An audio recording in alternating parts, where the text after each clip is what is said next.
Good afternoon, everybody. It is Steve Lookner with Agenda Free TV. We are here to bring you live coverage of President Trump speaking at the prominent conservative annual conference CPAC.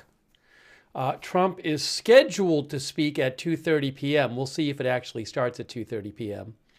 Right now, the Italian Prime Minister, Giorgia Meloni, is speaking there at CPAC. But although I don't know if looks like maybe she's speaking remotely, and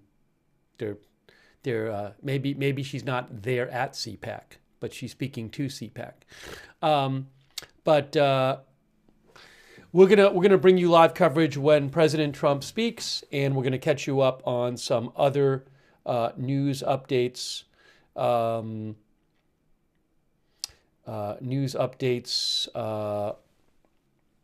Going on in the world and going on with Trump. And we're going to be taking some of your comments on the air. All right. So I appreciate you joining us, and thanks to our moderators who are here. We have Carms and Janet B. and Sarah 55, all there. Ruth Krafasi on YouTube moderating. Thank you. Linda Bell Clary and Misha over on X. Thank you for moderating over there. Over on Twitch.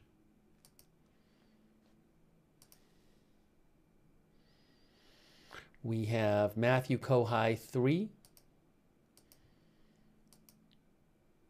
Thank you, Matthew, for moderating. And on Facebook, we have Margaret Riley is there, Kay Lowry Body, and thanks to all of our moderators. All right, so again, when that starts, we will bring you live coverage of that. We're going to talk about some other stories before then. One of our viewers just mentioned this. As I posted about this a while back on my X account. But the Pope is in critical condition. So another story we're keeping an eye on. Oops. Another story we're keeping an eye on. Pope and Francis in critical condition. Oops. Can see from AP. Pope Francis is in critical condition after long respiratory crisis, requiring oxygen at high flow.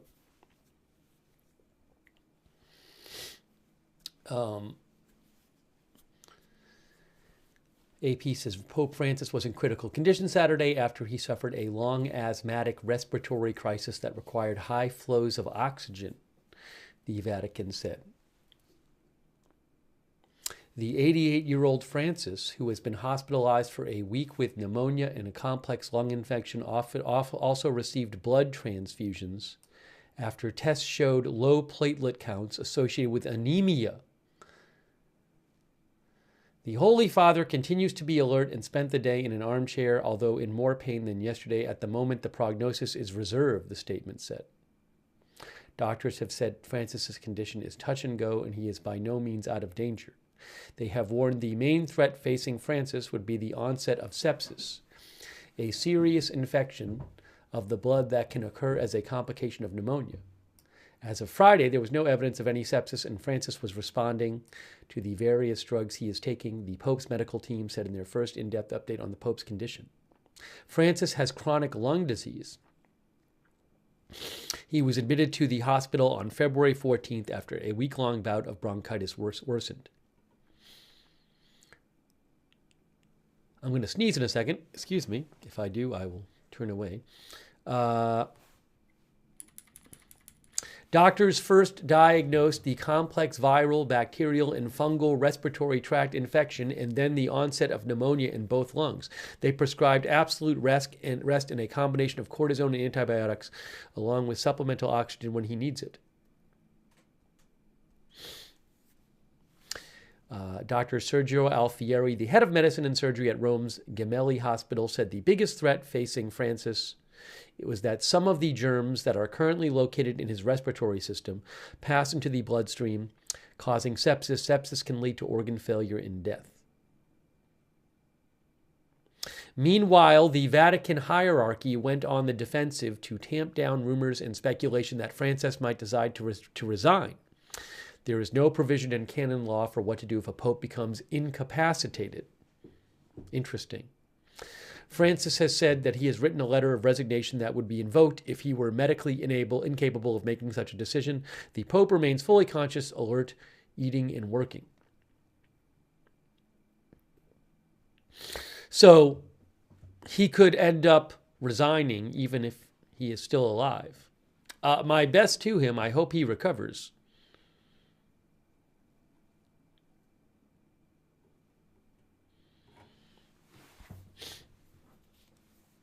So that's a story we'll be keeping an eye on.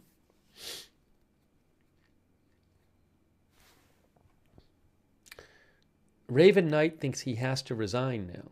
Well, he's not resigning at this point. Needs a Kidney said, I had sepsis, was not fun.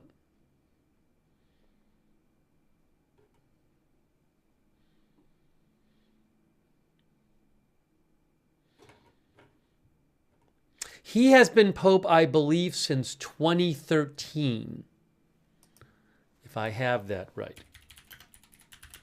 I looked it up before. Yes, he has been Pope since March of 2013, about 12 years ago.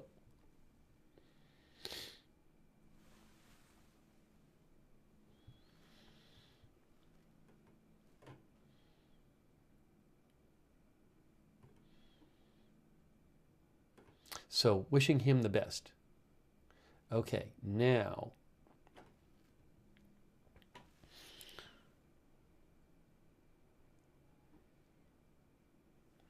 We are waiting for, now, I don't know if, I'm looking at the CPAC feed right now. Elise Stefanik is about to speak. Well, she was scheduled for 1. I bet Trump's going to be late. Well, I don't know. I don't know. So Trump is scheduled to speak at 2:30, but that could be pushed. I don't know when he's actually going to speak. So if we get close to 2:30, well, getting close to 2:30, maybe I'll say soon. I'm going to say soon because it looks to me like it's going to be after 2:30 because Lisa Stefanik is about to speak and she was scheduled to speak at 1 originally. I mean, she could speak for 15 minutes and then Trump speak, but I'm going to say soon because I don't have an exact time. The schedule said 2:30, but the best I can tell you is it was set for 2:30, but it could be late. Andrew Austin Batman says, has he ever been on time? I mean, often presidential events start late. They started late with Biden too, often. This is the CPAC is in it's in National Harbor, Maryland. That's where it's located, National Harbor, Maryland.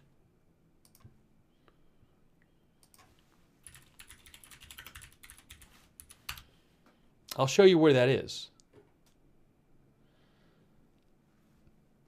It is not far from D.C. It is. It's about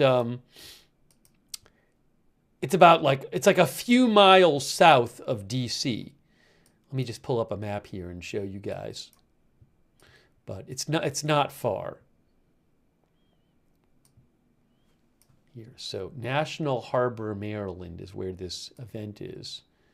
And oopsie. You can see there's Washington, D.C. There's Capitol Hill. There's National Harbor, Maryland. So where's the White House here? The White House is right here. So basically we're talking about 7.5 miles from the White House.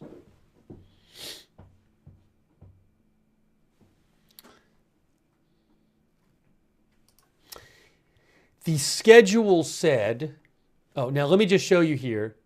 Oops, hold on. Here's Elise Stefanik. Why don't we just see a few seconds of her speaking? This is Elise Stefanik, the new U.S. representative to the United Nations. Do I have that right? Just so you can see what's going on here. It is so great to be back at CPAC with the Republican trifecta. A Republican House, a Republican Senate, and of course, President Donald J. Trump in the White House. Now, we know none of this would have been possible without you, the American people. So I want to thank you for years of hard work, sacrifice, and dedication to fire Joe Biden, elect President Trump to save America. And believe me, we know, and in fact, no one knows this better than President Trump and his entire family, that this election was not easy. The left and their loyal stenographers in the mainstream media stooped to new and disgraceful lows. They tried everything: vicious smears, unprecedented attacks on his family, unconstitutional impeachments, and illegal lawfare by a weaponized and corrupt justice system. President Trump even faced an assassination attempt in Butler, Pennsylvania. But by the grace of God, he prevailed, and we are here today. All right. So again, Elise Stefanik is speaking now. She hasn't been confirmed by the Senate yet, but she's expected to be as the new U.S. ambassador to the United Nations. This is it's a very obviously quite a conservative crowd because it's CPAC, a conservative political action conference. But yeah, it can be a little rowdy, the crowd, so I'm sure they'll be loud when Trump is speaking, at least at some points. So we'll bring you live coverage when Trump speaks. I was going to mention the schedule for Trump was he was supposed to depart the White House at 1, and then arrive at the Gaylord National Resort and Convention Center at 1:20. And then 10 minutes after that, he's going to meet with the president of Poland. That was supposed to be at 1:30, although maybe he's running behind a bit. And then he's supposed to speak at 2:30, which again might start a bit late. But it's going to be soon. CPAC. Right, hang on a moment here. John Flick says Trump is always fashionably late. No, he's not flying because, oh, actually he is. Isn't he, was he taking the helicopter? Maybe he's taking a helicopter. Landing zone? I see. Yeah, I believe he actually, what did he take, a helicopter? Is that what he did? Take Air Force One?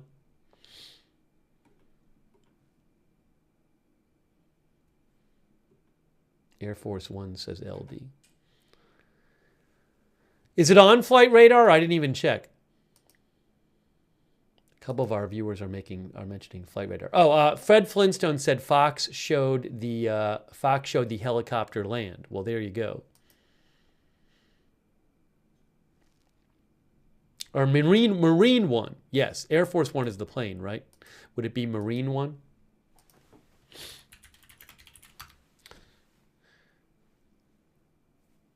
Yes.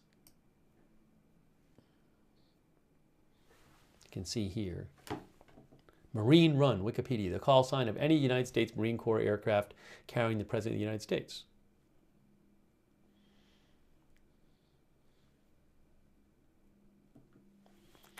Do I know about the shooting at the hospital in Pennsylvania? Yes. I would encourage everybody to follow me on X. A lot of times I get questions about things that I have already mentioned and been covering on my X account. So I posted about that a while ago, several items. So follow me on X at Lookner. I just in general, I post breaking news updates there. So I'll post the link to that. But yeah, a gunman was killed after shots were fired at a Pennsylvania hospital. No patients were injured.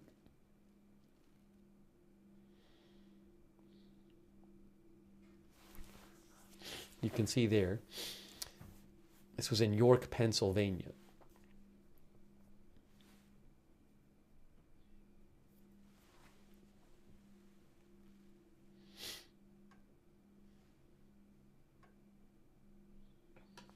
There was a report that perhaps an officer was injured. I'm not sure about that. The statement that came out that I posted on X said that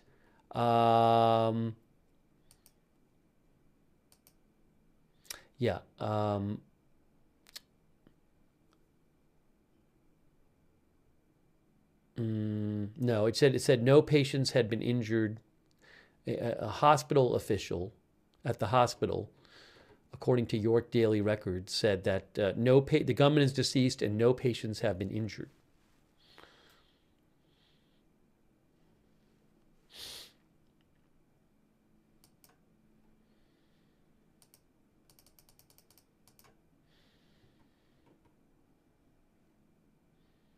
If I hear more about that, I'll let you know.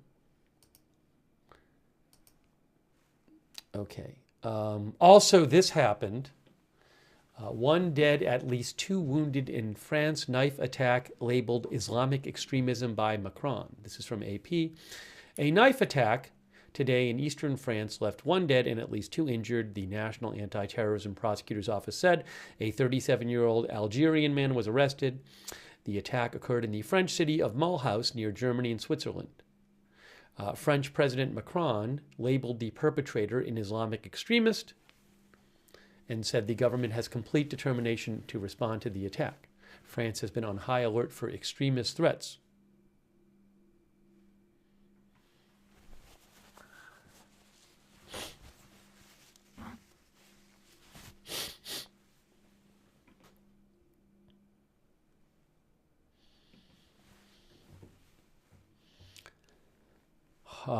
Elise Stefanik is currently speaking at CPAC, and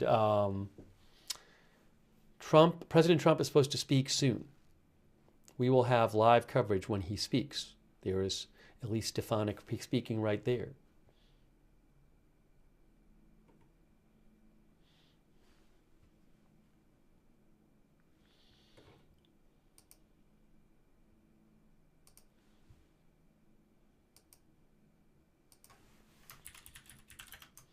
Hang on one moment.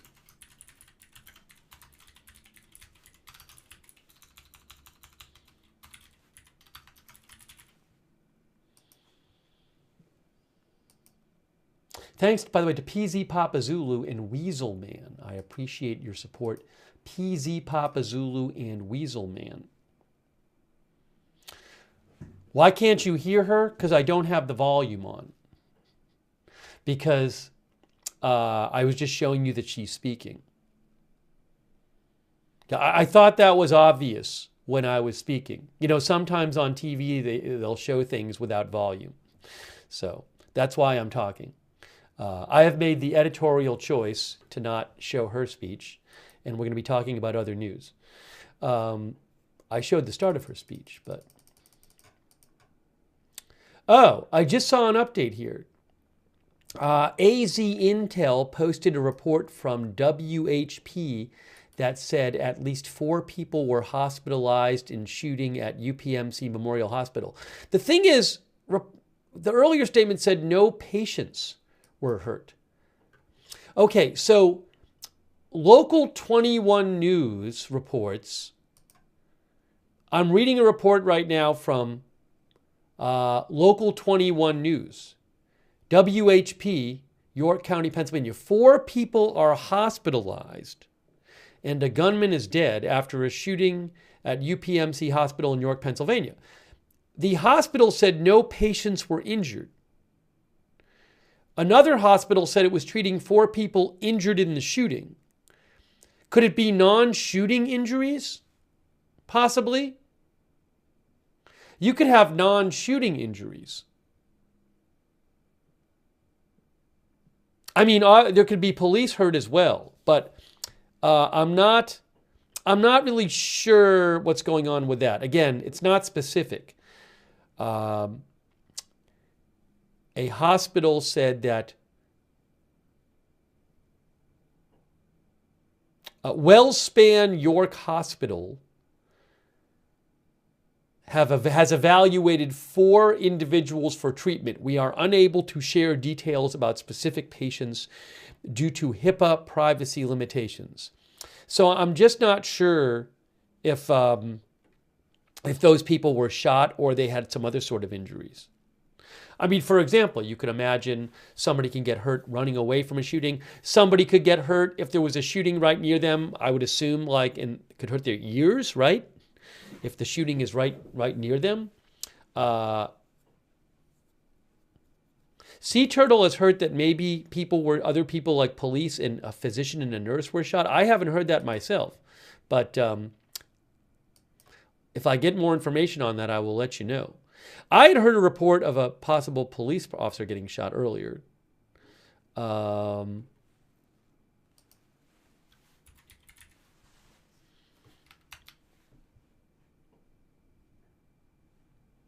one of our viewers, Saudi BB, mentioned shrapnel. You could have shrapnel injuries as well.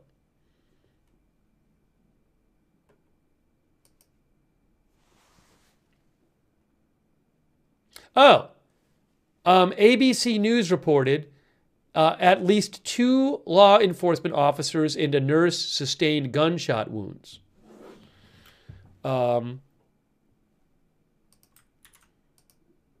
Okay. That's from ABC News.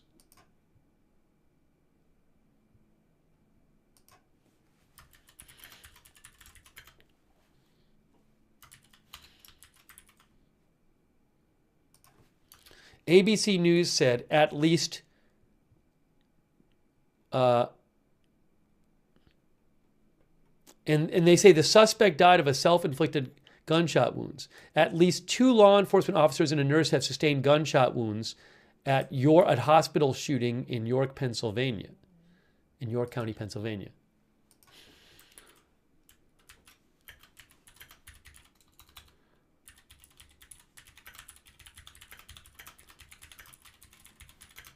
And they also said, ABC News, that the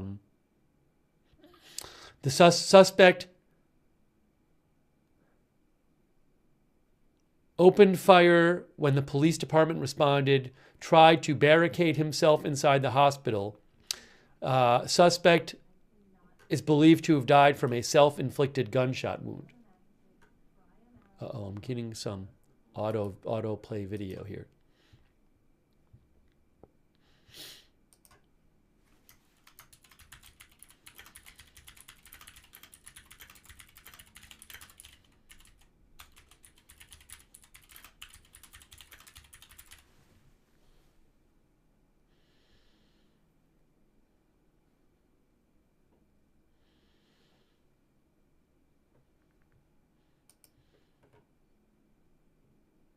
Okay.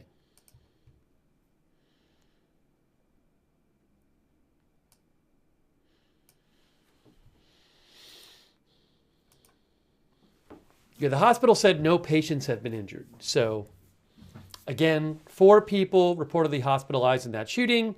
ABC News says at least 2 law enforcement officers and a nurse have sustained gunshot wounds in that shooting at a hospital in York County, Pennsylvania, and the suspect is believed to have died from a self-inflicted gunshot wound.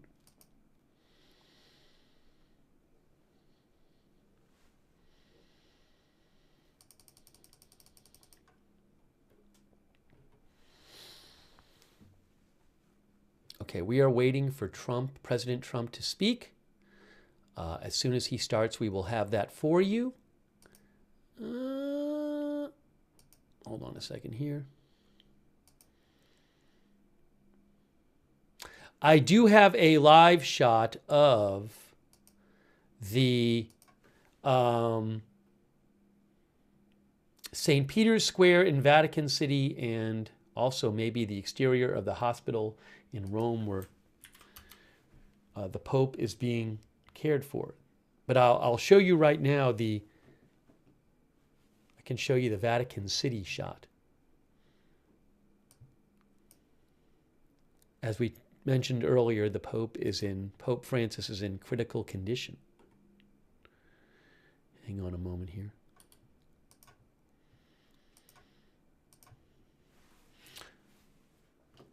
So that is Vatican City. That's a live shot of Vatican City.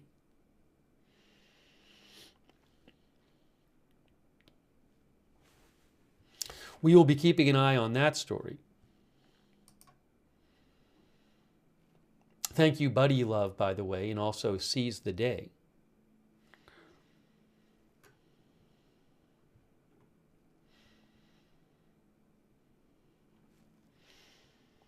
And then this is, hang on, that is CPAC. What's going on there right now? Hold on, what's happening here?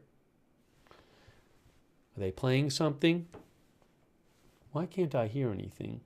I should be able to hear something. All right, that's on. That's on. Something, oh, I know why. There's CPAC.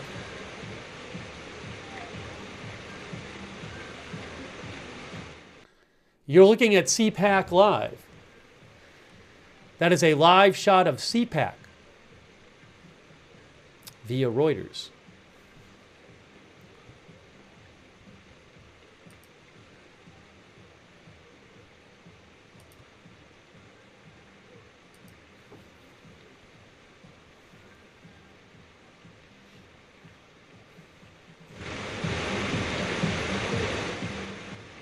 The audio is a little funky, but it shouldn't be funky when he actually speaks.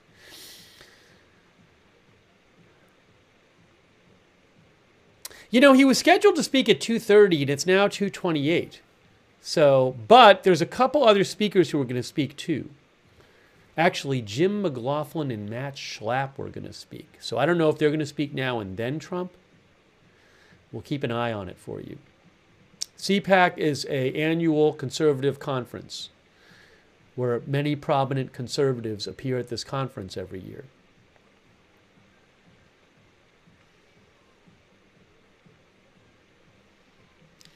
So let's see what happens here.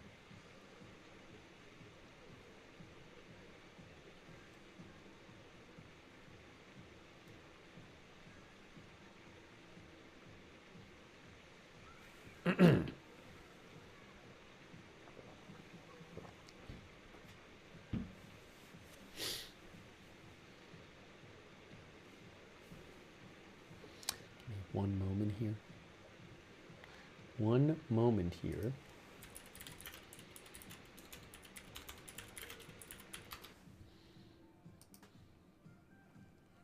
Oh, sorry, but that audio, I know what was going on with the audio. I know why the audio was messed up. Okay.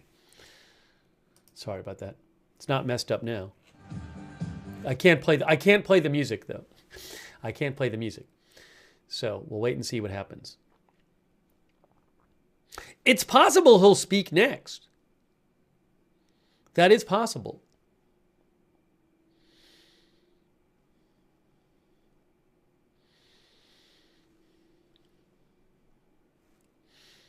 But I'm waiting just like you guys are to see what happens.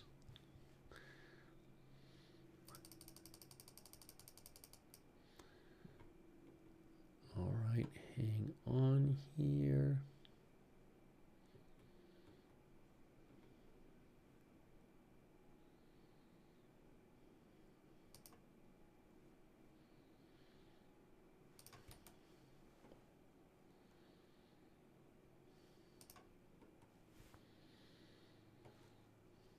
Appreciate you guys being with us here. Thanks for joining our coverage. Also, thank you to our moderators who are here, like Beth Mythical, Ruth Krafasi, Sarah55, Carms, Linda Belk, Larry, and Misha over on X. Thank you. Over on Twitch, we have Matthew Kohai 3 and McBritches. Thank you. Also, thank you to Shadow3413 for your support on Twitch. Thank you, Shadow. What's happening here? Hang on. Is someone going to sing or something? What's this? What's this? There's music. I can't play the music. I can't play the music. I'm sorry if I should know who this is and I don't.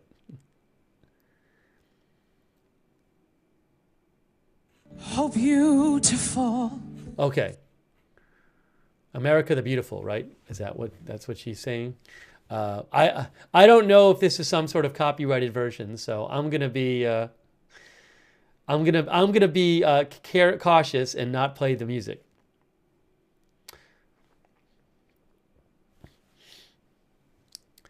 You never know. Let's see here. Oh, thanks also to our Facebook moderators. We have Margaret Riley, Kay Lowry, Body over there. Thank you. I wonder if Trump's going to speak right after this. I mean, he was supposed to speak at 2:30 and it's 2:32. Maybe he'll speak right after this. Maybe it's coming up.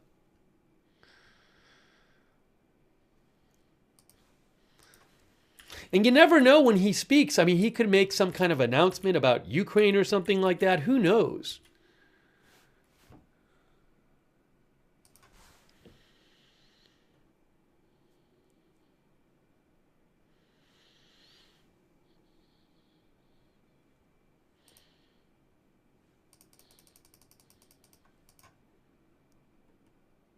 Oh, AZ Intel found something that a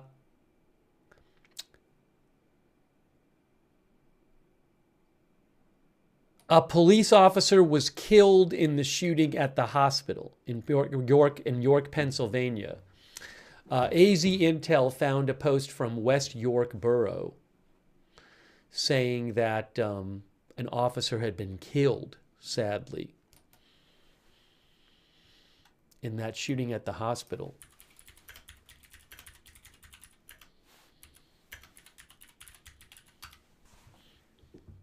Space Fraggle said it. Yeah, I didn't see that in the chat. I'm sorry.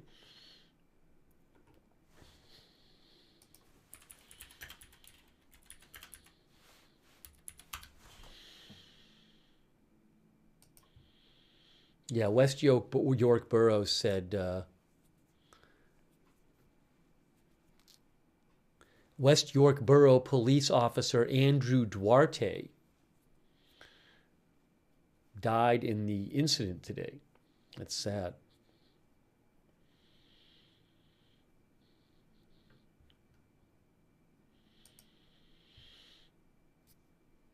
As I mentioned, local news is reporting that 4 people were hospitalized in that shooting at a hospital in York County, Pennsylvania.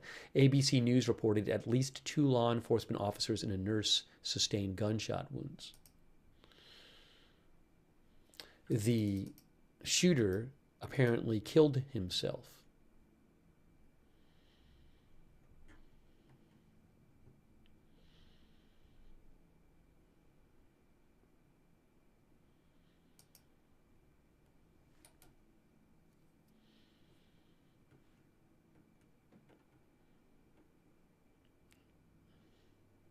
Yeah, sorry, I have to be careful with the music stuff, so. All right, so she's finished. So either Trump will speak now or maybe they'll have like one more speaker before Trump. We'll see. We're going to see right now. We're going to see right now.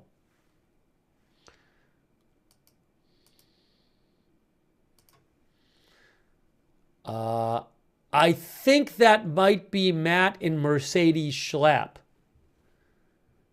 I think. Hang on, let's see what they have to say. There we go. Sarah Sarah's Carter. clapping. Julie's clapping. There you go. All right. This one's from the heart, men and women of CPAC, and freedom lovers from around the world who are tuning in to this, what the national news media is calling the conservative United Nations. So how appropriate to have our next ambassador to the United Nations here with us today. 10 years ago, I had this amazing opportunity to go to Trump Tower and meet with someone who was a hero of mine, Donald Trump, in his big, beautiful office at the top of that big, beautiful tower. He did something unusual. He asked a lot of questions. And I thought, he can't run for president. He's too inquisitive and intellectual. And after that, I remember being on MSNBC and being asked why Donald Trump would run with all of the slurs that then was put before me on television. And I remember in my brain thinking, this is the moment. You're either going to start off by criticizing him, or you're going to defend him.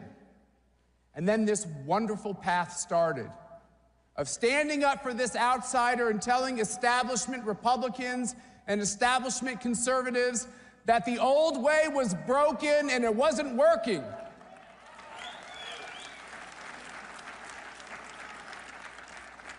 And the men and women of CPAC and the students of CPAC welcomed Donald Trump. We've welcomed him 15 times to this stage, more than any other person. We've stood on this stage and had the audacity to say that globalism would die. And lo and behold, I think it just did.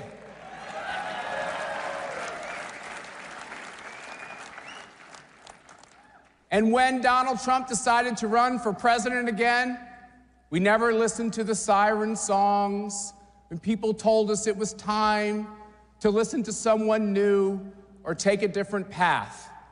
We knew in our hearts, we knew in our souls that there was only one man ordained to do this most impossible of jobs. And that was verified by the tragedy that occurred in Pennsylvania, when Donald Trump got off the ground, stood up, showed us his measure of courage, and told the world that he would fight.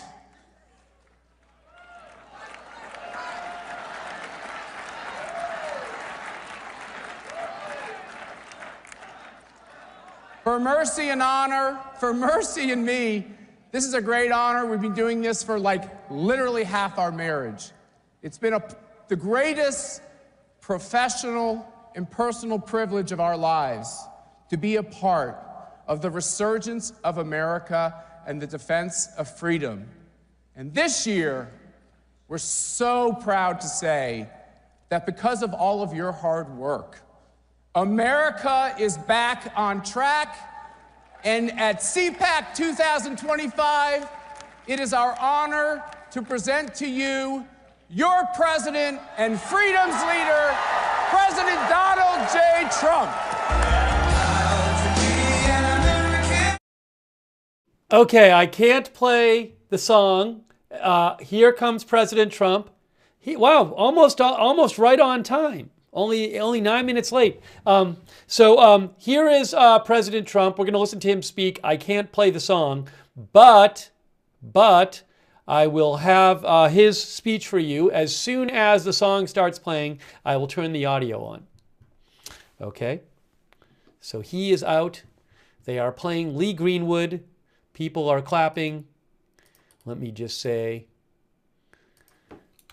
President Trump speaks at CPAC.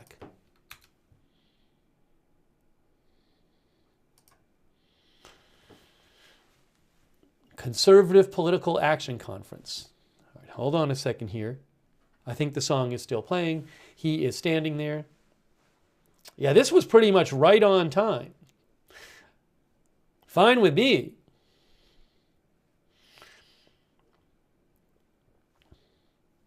So this is going to be a friendly audience for him.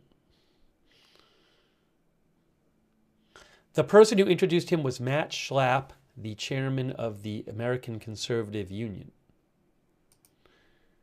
which I think might run this CPAC.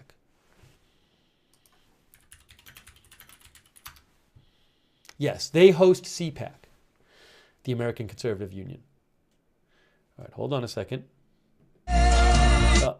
They're still playing the song. The song's still playing. The song is still playing.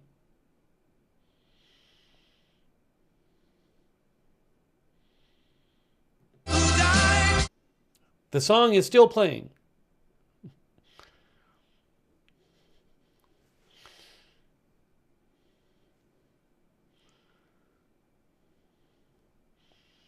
All right, here we go. We'll take some of your comments after Trump speaks. Here he comes. Oh, the song just about is over. Here we go. Here we go.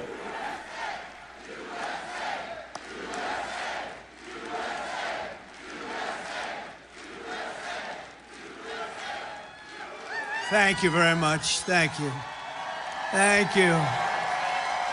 And a very special hello to CPAC. It's been a long time. We've loved being back, and it's hotter than ever. This place is packed. You got to see outside.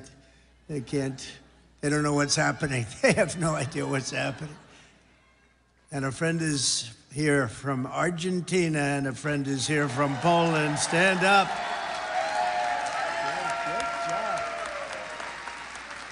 Great job.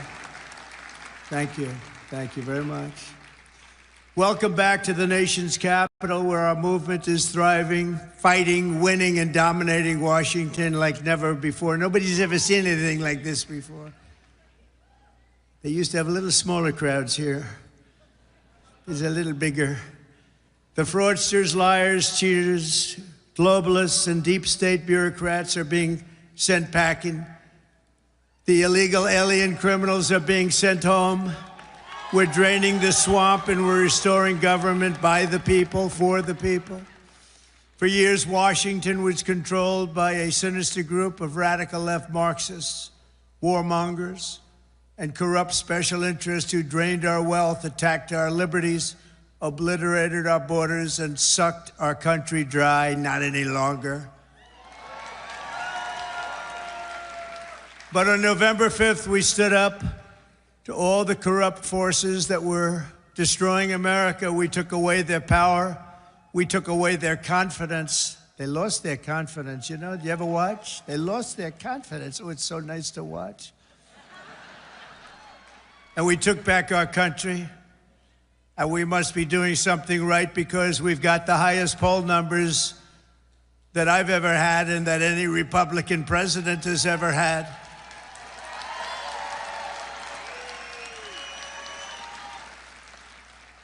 And our approval rating is now the highest ever across all demographics. Rasmussen just came out at 56%, Insider Advantage 56%, RMG Research 57%. And we have many polls in the mid-60s, one at 71%. We like that, 71. And according to YouGov, a big deal, 70% of Americans believe that what we are doing is right, and we are keeping our promises. That's all we're doing, when you think, is keeping our promises. That's all we had to do. And their promises weren't worthwhile to go and vote for. They loved men playing in women's sports, open borders, little things like that. But don't tell them. Don't tell them. Keep it quiet. We'll tell them about a week before the next election. Now keep it quiet. Let them think it's a great thing what they're doing. You saw Maine yesterday, right? The governor of Maine.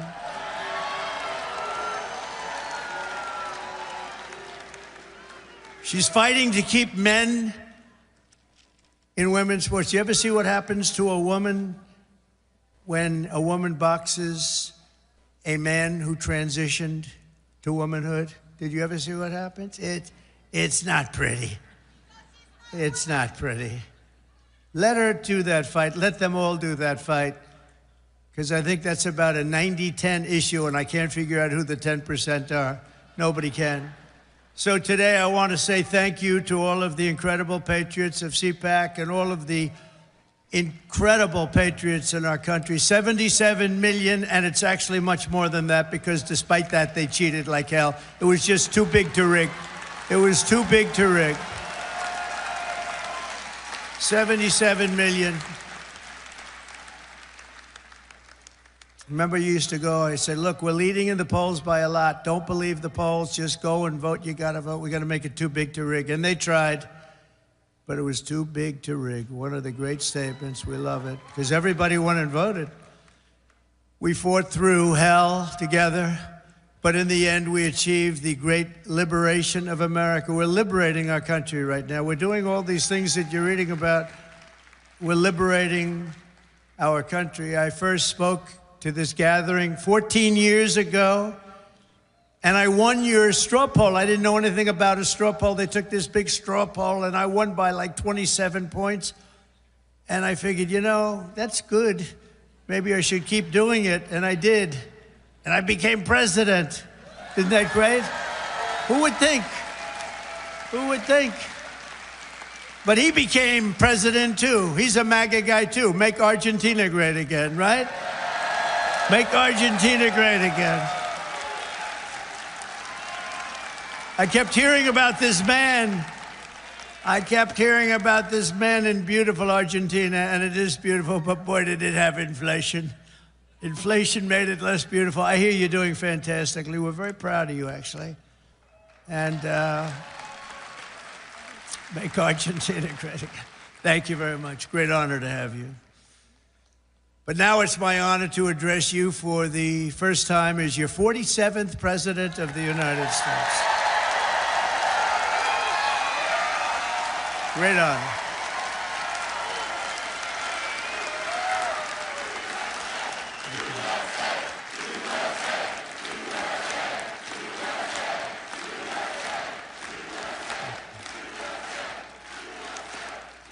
I want to begin by thanking Matt and Mercedes Schlapp for the incredible job they do, and everyone they put together. They put together an amazing team, the American Conservative Union, for organizing this event.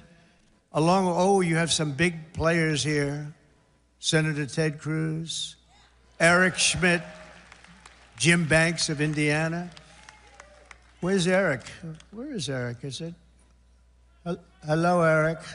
You can see Eric anywhere. If he's right in the back of the room, he stands up. They're all good. These are great people. Representatives Riley Moore, James Comer, Harriet Hagerman, Byron Donalds. Our great Attorney General, she's going to be great, Pam Bondi. Where's Pam? I don't know where she is. So many people, so many people. Secretary Doug Burgum, Secretary Chris Wright. Oh, he's going to get that energy out of the ground. Secretary Scott Turner. Our next ambassador to the United Nations, Elise Stefanik, who just gave a great speech, by the way. A very good friend of mine. Is this guy central casting, though? Tom Homan. Is he central casting?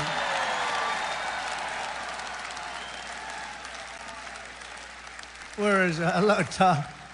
Are you? Well, I love that. How could I love a guy like that? But I do. He's doing a great job. Thank you, Tom, very much. Thank you. I appreciate it. Arkansas Governor Sarah Sanders. Thank you, Sarah. Thank you. And Pennsylvania Attorney General Dave Sunday. I love that name. We're also honored to be joined by President Duda of Poland, who's a fantastic man and a great friend of mine. And we got 84% of the Polish people that voted for us, so You must be doing something right, huh? Hanging out with Trump. And again, President Milei of Argentina, thank you very much. Thank you very much. What a great guy. And the Prime Minister of Slovakia, Robert Fico. Robert, thank you, Robert. Thank you. Nice to see you. The leader of the UK Reform Party, who, by the way, did really well in that last election. I've been his friend for a long time, and I wasn't sure, am I supposed to be his friend or not? But it never mattered to me if he did well or not. I always liked him, but it's easier to like him when he got the kind of votes he got. He really took it by storm, and they say he's going to do even better this time. Nigel Farage. Where is Nigel?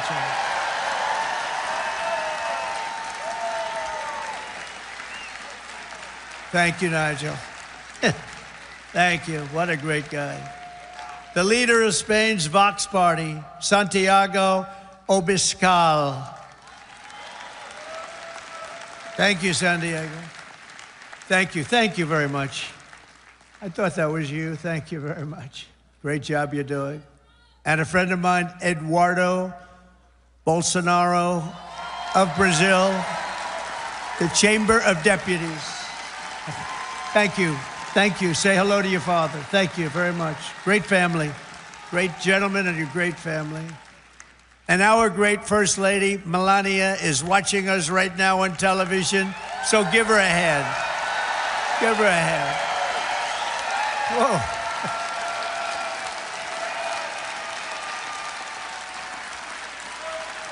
Thank you. Thank you. Oh, she's going to be happy. That's so nice. We love our First Lady. Everybody does. With the help of so many incredible supporters here today, we're going to forge a new and lasting political majority that will drive American politics for generations to come. I think we're going to do fantastically well in the midterms. You know, in theory, the one that wins the presidency does not do well in the midterms, but I think this is going to be a change. We're at a level, I don't think we've been at this level maybe ever as the Republican Party. We're a bigger, better, stronger party than ever before. More people in our party than ever before. But the people have given us a resounding mandate for dramatic change in Washington, and we are going to deliver it. We're going to use it, and we're going to make America great again by using it. So it's going to be something. But think of it, at the presidential level, we won the popular vote by millions and millions of votes.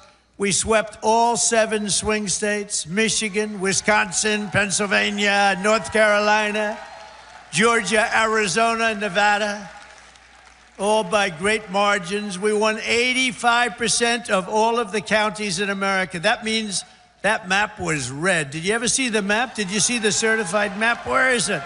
I want to see a certified map. It's all red. You can hardly find the blue. Think of this. They won 525 counties, and we won 2,600 counties. It's the biggest margin ever recorded. And incredibly, for the first time ever, all 50 states shifted toward the Republican Party. It's never happened before.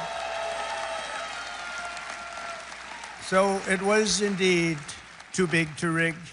We won the largest number of African-American votes in Republican history, by far. We won the largest number of Hispanic-American votes, any Republican ever. Hispanic Americans, we love you. The energy, the brilliance of Hispanic Americans. We won all of the cities and towns along the Texas border, whereas before I ran, we won none. We never used to win any. I got a call from our great governor of Texas who said, President, you just won every single town along the Texas border to Mexico. I said, oh, is that good? He said, it hasn't happened since Reconstruction. I said, define Reconstruction for me. He said, that means essentially the Civil War. That's a long time. But that was when I first heard about it, actually. Our party has become the proud voice of hardworking citizens of every race, religion, color, and creed. And I think one of the main reasons, not that we're conservative or not that we're anything else, we are the party of common sense. It's about common sense, right? It's all about common sense. Over the past month, we've confirmed an all-star team of warriors, patriots, visionaries, and put the America First agenda into action. I see Doug Burgum sitting right over there. I tell you, he was so good. I looked at him, I said, I gotta have him here. I gotta have him. He was a great governor. He's involved with a little thing called energy. He's got the Department of Interior, and Chris Wright has the Department of Energy. So Chris has no energy, and Doug has all of the energy. Chris has more interior, but he doesn't have. So I merged them. So now you have an energy guy, and you have the guy with all the energy, and you're gonna drill, baby, drill, aren't you, huh?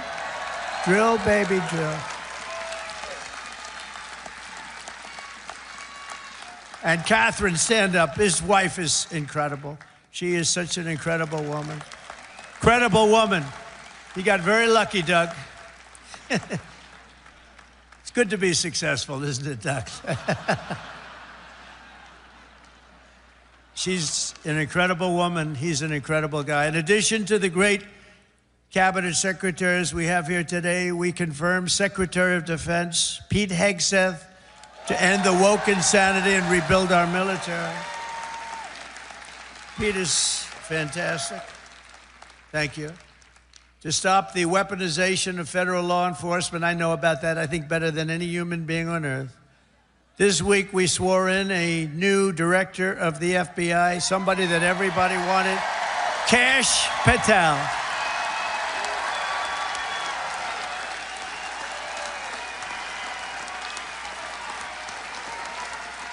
Kash is great. He's a popular guy. He went through with the blessing of a lot of good people, too. I'll tell you, it was great. To end the politicalization of our intelligence agencies, we confirmed Director of National Intelligence, Tulsi Gabbard, who is something. Very respected, highly respected. And to make America healthy again, we confirmed Secretary of Health and Human Services, Robert F. Kennedy, Jr.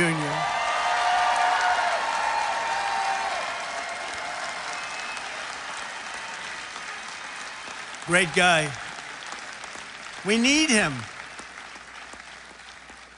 We need him. You know, there's a number on autism as an example with children, autism. And you go back 15 years, it was from 10 to 20,000. You had like 1 in 10 to 20,000. Some say 10, some say 20, but it was in that vicinity. That's a big vicinity. Now it's 1 in 36 babies have autism. 1 in 36. Think of it. It was 1 in probably 20,000 people. Now it's 1 in 36. There's something wrong. Something's wrong, and Bobby is going to find it. Working with Dr. Oz, by the way. Working with Dr. Oz.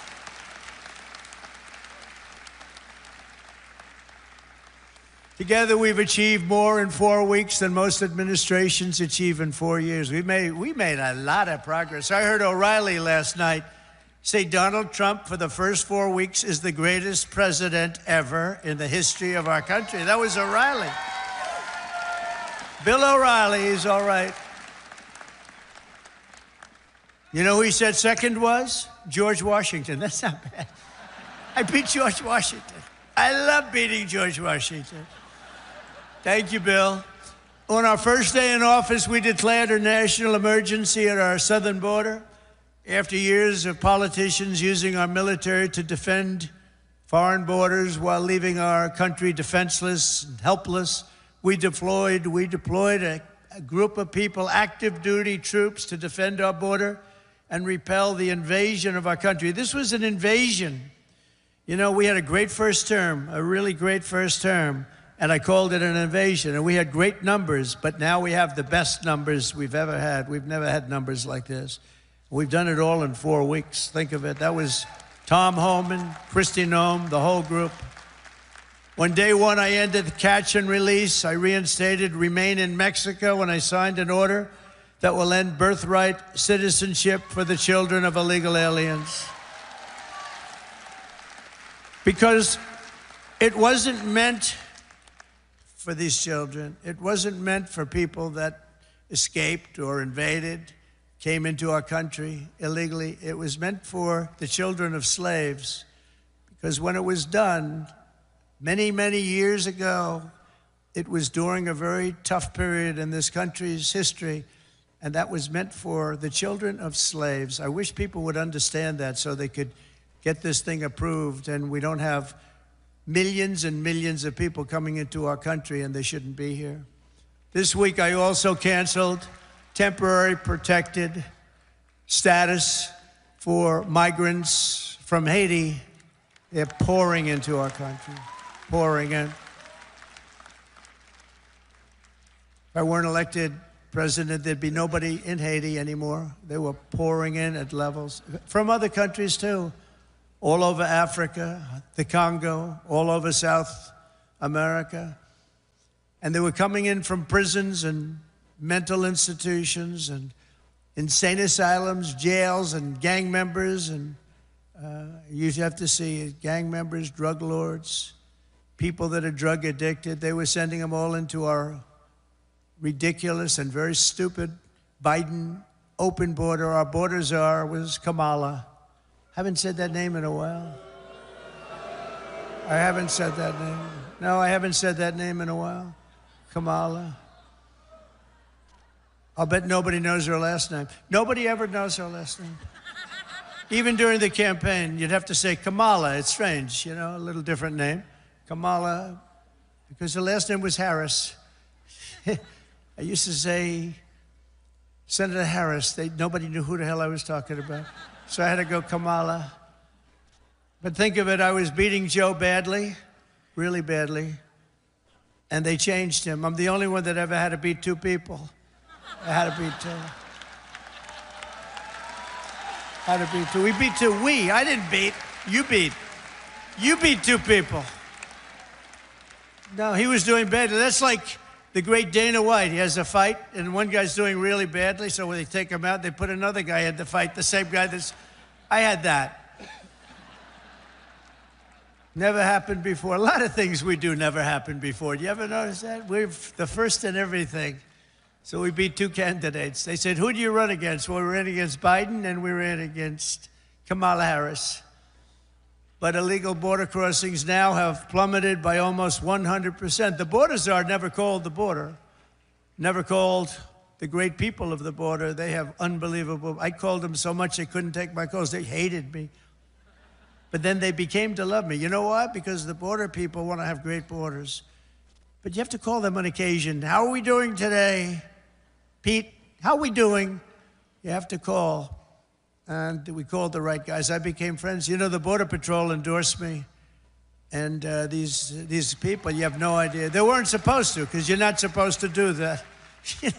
I don't think you're allowed to do it. Actually, they did it anyway. They said, this is crazy. But these are great people, and ICE, and our general law enforcement, and by the way, our great, great firemen and firewomen, too.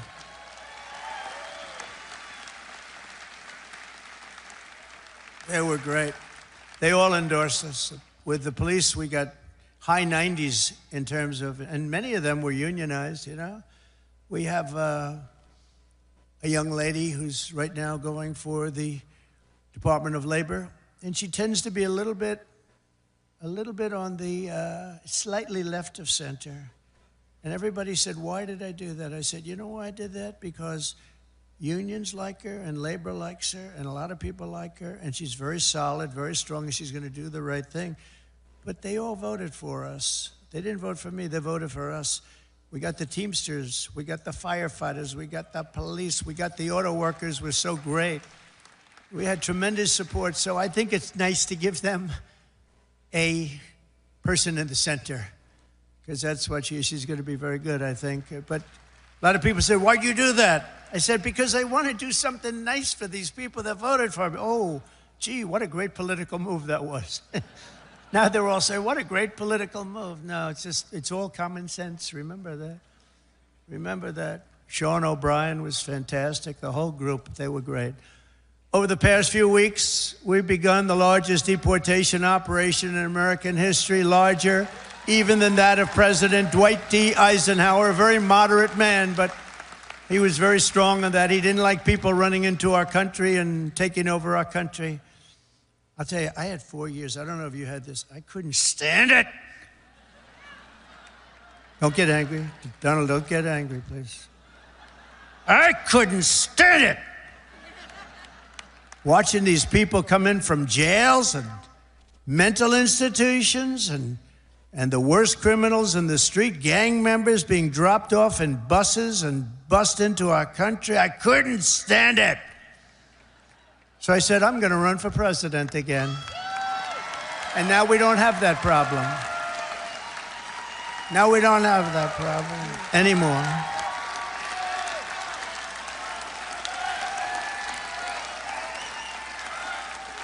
We don't have that problem anymore. We now have the best border we've ever had. And by the way, if they can ever find my world's favorite chart ever in history, I'll show you what it was when I left. And now it's even slightly better. Can you drop that chart, do you think? I don't know. I never tell them about this, but they used to drop it like magic. If they can, they'll drop it. Who the hell knows? But it's my favorite chart. My favorite chart in history. We're liberating communities like Aurora, Colorado, and Springfield, Ohio, that have been occupied by illegal alien criminals from all over the world. We're rescuing the Americans whose jobs have been stolen, whose wages have been robbed, and whose way of life has been absolutely destroyed. And under the Trump administration, our country will not be turned into a dumping ground. We're not going to do it. We're going to have a great country again. It's going to happen soon, a lot sooner than you think, and we're going to have so much money coming in from tariffs. Oh, you're going to say, your senators and your congressmen are going to say, please, sir, please, you're making us look so bad. We have so much money coming in. I didn't know this was going to happen. Please don't do this to us. We look very bad. But they're great. They're doing well. I tell you, the Republican senators they're sticking together. The Republican congressmen and women are sticking together. Every once in a while, you have one that wants a little action or something. I don't know what it is. It's so sad to see. I just hate to see it. I hate to see it, but they're sticking together. One thing about the Democrats, they have rotten, horrible policy, the worst policy in history, but they stick together. We have great policy, but sometimes they don't stick, but they've been sticking for us. They've been sticking. And I think the speaker and the leader have done a fantastic job. That's Thune and Johnson, and I think they've done, two guys really working hard and they're really doing a great job. But we have a lot to stick with. We have a lot to stick together for, because what we've done has never been done before. Nobody's ever seen anything like this, and nobody's ever seen 4 weeks like we've had. Especially the 4 weeks, the first 4 weeks. You know, that's like if you golf, when you sink that first 4-footer in the first hole, it gives you confidence on the next hole. You sink another one. Now you go into that third hole and you can't, and by the time you get to the fifth hole, you feel you can't miss, right? Like a baseball player, he gets up and he hits our first one, and then the second at bat, he hits that one. And, you know, and we have great confidence, and they've lost their confidence, as I said. They really lost their confidence. I watched them. They're really screwed up. I watched this MSNBC, which is a threat to democracy, actually. They're stone cold mean, but they're stuttering. They're all screwed up. They're all mentally screwed up. They don't know what. Their ratings have gone down the tubes. I don't even talk about CNN. CNN's sort of like, I don't know. They're pathetic, actually. But MSNBC was mean. Their ratings are absolutely down. This Rachel Maddow, what does she have? She's got nothing. Nothing. She took a sabbatical where she worked 1 day a week. They paid her a lot of money. She gets no ratings. I should go against her in the ratings, because I'll tell you, she gets no ratings. All she does is to talk about Trump, Trump, Trump, Trump, Trump. All different subjects, Trump this, Trump that. But these people are really, I mean, they lie. They shouldn't be allowed to lie. Every night, they are really a vehicle of the Democrat Party. They should be paying. Is that Gordon? Yes, is that Gordon? The great Gordon Chang? Is that Gordon? Stand up, Gordon. Wow. We have everybody here today. Thank you very much. How am I doing on China? Am I doing good? Am I doing good on China? Tell you one thing, nobody's ever done like I've done on China. Nobody ever let people know what was happening with respect to China. And I happen to like President Xi, and I have tremendous respect for the people of China, love the people of China. But we've been treated very unfairly by China and many other countries. And we're not being unfairly treated anymore. We had that down to a science in the first term, and then they lost it. You know, we lost over $1 trillion to China this last year under Biden, Crooked Joe Biden. What do we like better, Crooked Joe or Sleepy Joe? Ready? Ready? Crooked Joe or Sleepy? Ready? Crooked Joe. Sleepy Joe. Got to stay with Crooked. He had one ability that I didn't have. He could do something that I couldn't do. I don't say that because he was a horrible golfer. Remember, he challenged me during the debate to a golf match? He said, I'm a 6 handicap. I said, you're not a 36 handicap. He said, he's a 6. And then he said, well, I'm 8. Remember? I said, that was quick. Picked up 2 strokes. He said, no, I'm an 8. But he's not a 36 handicap. But he had one ability that was amazing. He could go with cameras on him, television, fake news on him, probably because he knows they wouldn't cover it badly. You know, they covered him as well as you can cover him. How the hell can you cover the guy well? But he had this incredible ability. He could barely walk in the sand. Somebody thought he looked great in a bathing suit. And he'd walk in the sand pulling a thing that weighed about 6 ounces. You know those aluminum? See, aluminum's very good. You can, a child, it's meant for children and very old people to lift, right? So he would put it down, and he'd put it down, and he'd fall into it, and he'd immediately fall asleep in front of the media. I could never do that. That's the only thing. That's the only thing. I could never do it. No, he was Sleepy Joe, but he was crooked as hell. You know, there's no question. He was a sleepy, crooked guy. Terrible, terrible president. He was the worst president in the history of our country. I don't care, I'll say it. Jimmy Carter passed away recently, and he passed away a happy man. He was a happy man when he passed away because he said that it's not even close. Joe was the worst, and believe me, I have to clean up the mess. I'm cleaning up the mess, and it is a mess on the border with inflation. Could go over every single thing he touched turned to shit, okay? Everything. It's true.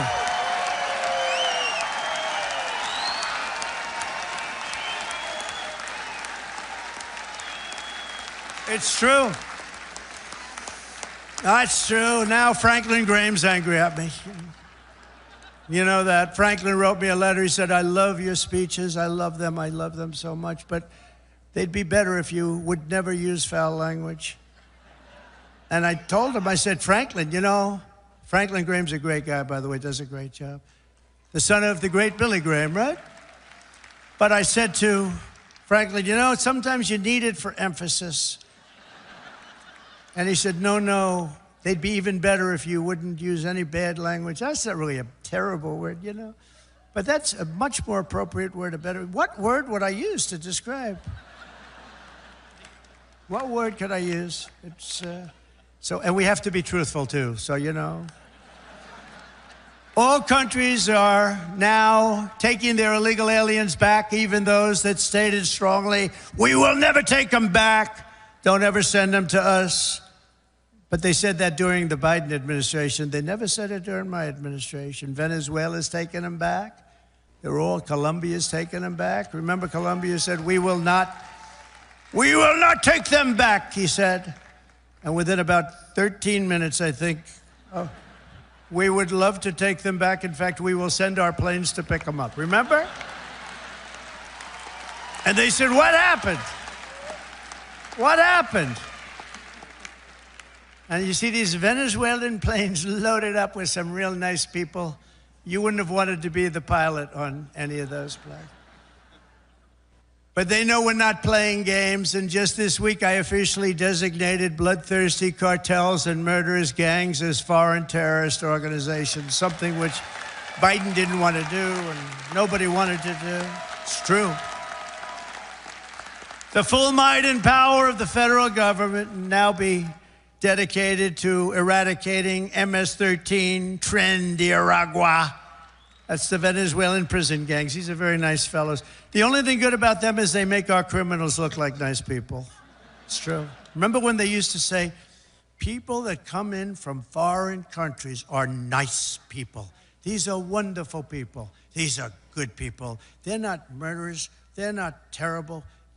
These people make us look like babies, okay? You know the Hells Angels? They're among the nicest people on earth when you compare them to these thugs. And the Hells Angels actually love our country, if you can believe that. They actually do. But their members and their leaders in the United States will be hunted down. I'm talking about MS-13. They're hunting them down. We removed tens of thousands, MS-13, Tren de Aragua, rooted out, arrested, and expelled from our soil like the savage monsters that they are. We don't have anybody coming up from Argentina. Nobody's coming up from Argentina to facilitate the mass removal of criminal aliens. I also issued an executive order to make available the full capacity and detention. We're going to use Guantanamo Bay. We have a detention facility that's actually massive. Nobody even knew it existed. Holds thousands of prisoners. We never used it. For 4 long years, you had a president who put illegal aliens up in penthouse suites in beautiful hotels on Park Avenue, on Madison Avenue, or on Fifth Avenue in Manhattan. Now you have a president who is stamping their ticket to Gitmo on a one-way trip back to the places from which they came. Wonderful places. Big difference. My administration is also moving swiftly to save the U.S. economy from the train wreck of inflation and worse that Joe Biden created. I withdrew from the one-sided Paris Climate Accord. It was a disaster. It was a disaster. I terminated the Green New Scam. One of the greatest hoaxes ever played on this country is the Green New Scam. We spent trillions of dollars on this nonsense, and just a total hoax. It really set back our country, I want to tell you, monetarily and every other way.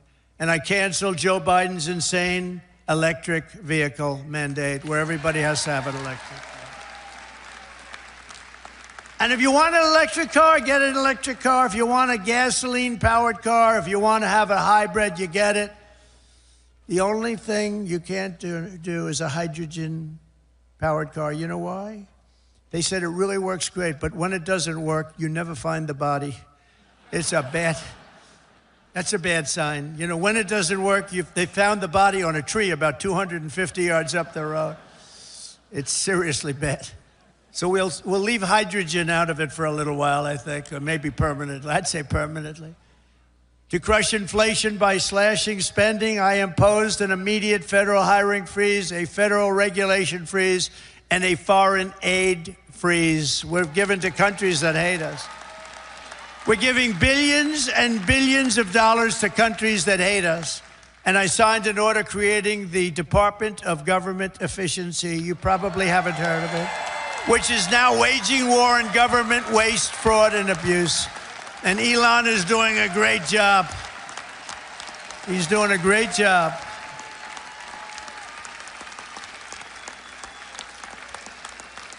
We love Elon, don't we? It's that guy, he's a character. With his son X. We love X.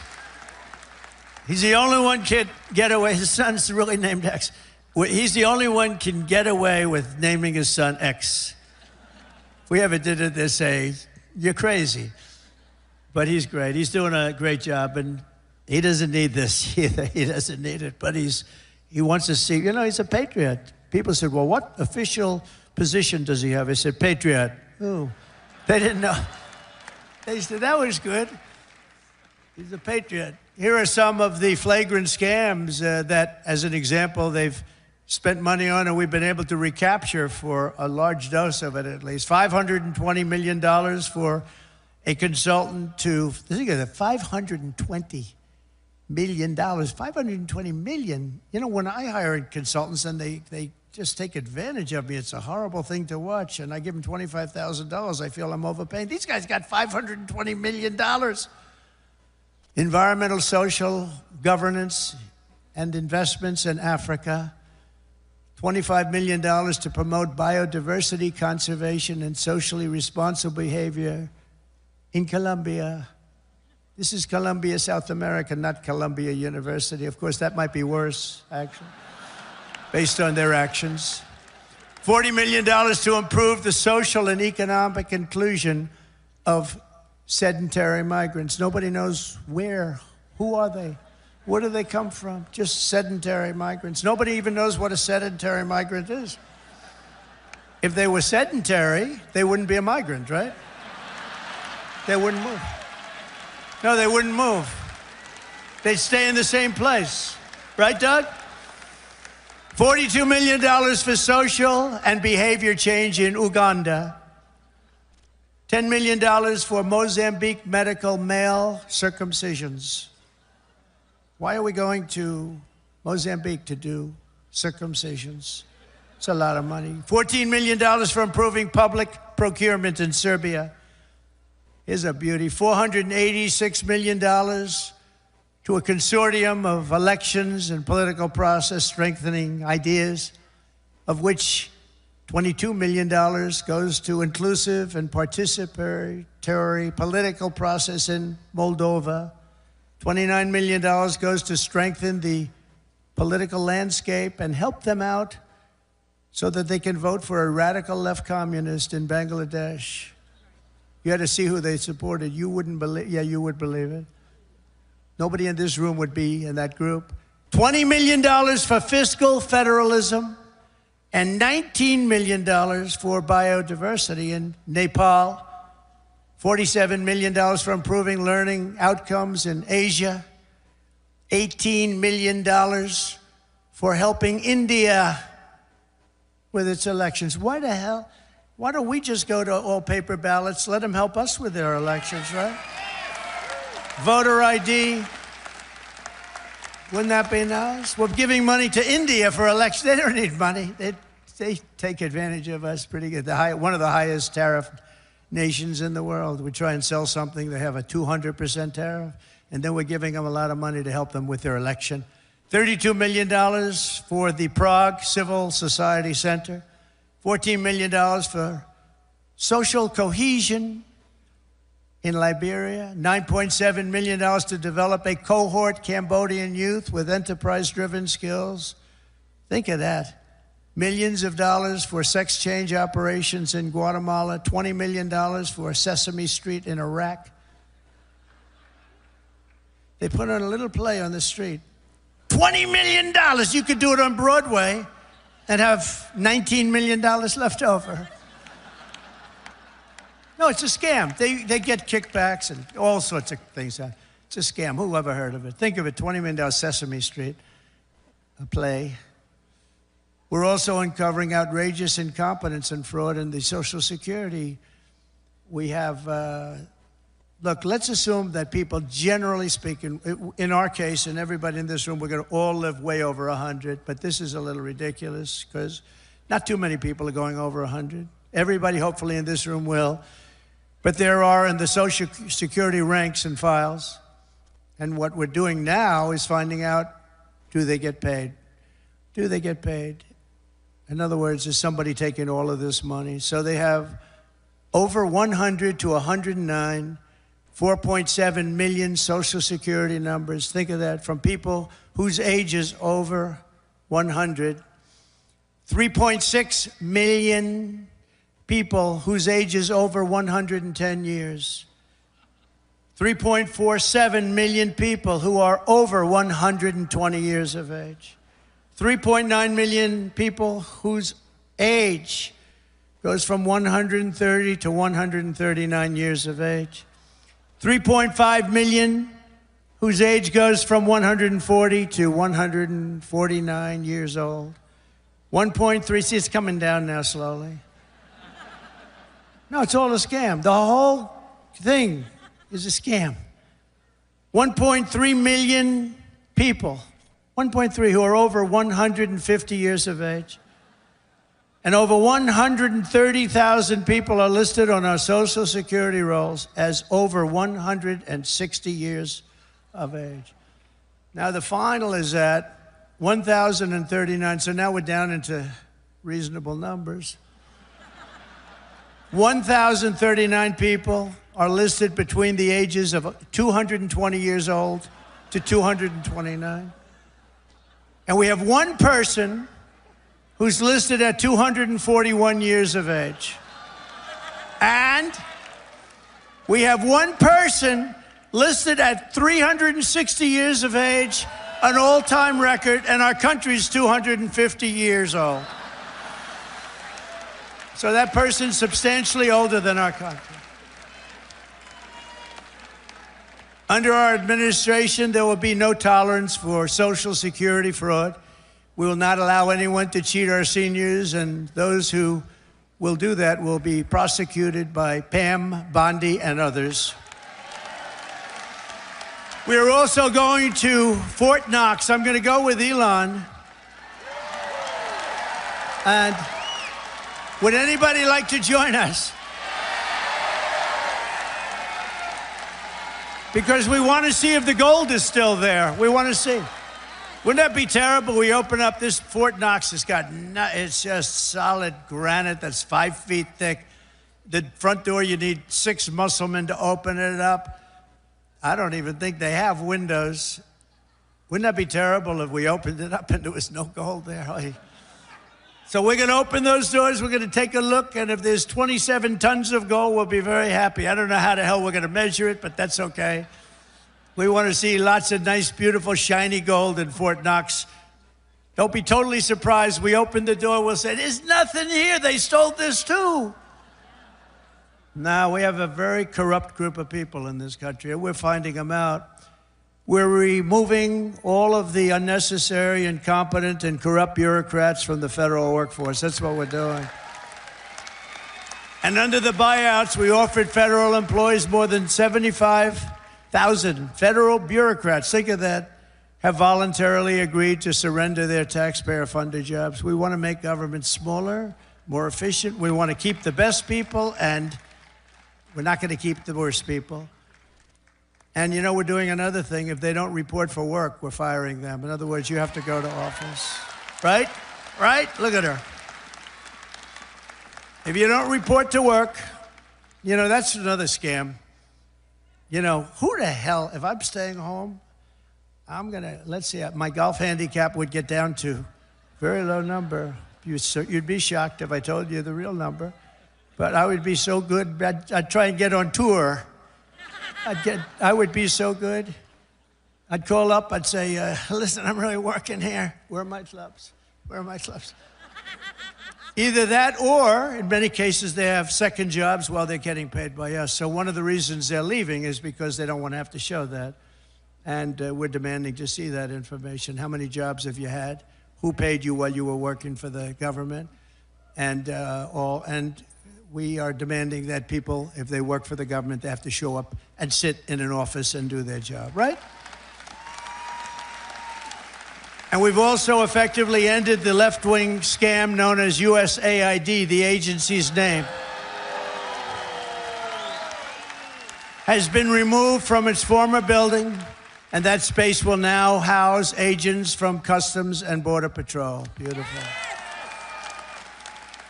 And at the ultra-left CFPB, which was terrible. So many people have been hurt by that. I used to get calls from lending officers, from owners of small banks, and they were almost crying. What they did to those people, they destroyed them, put them out of business. It was established by Elizabeth Pocahontas Warren. Does anyone know?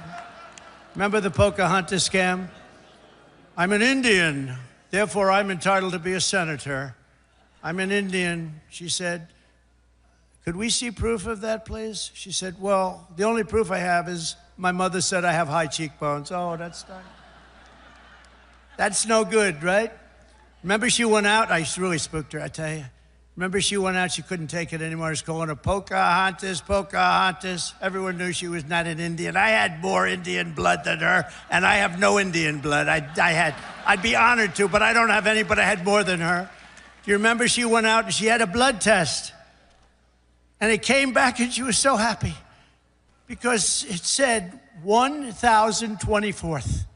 That means everybody in this room had more than her.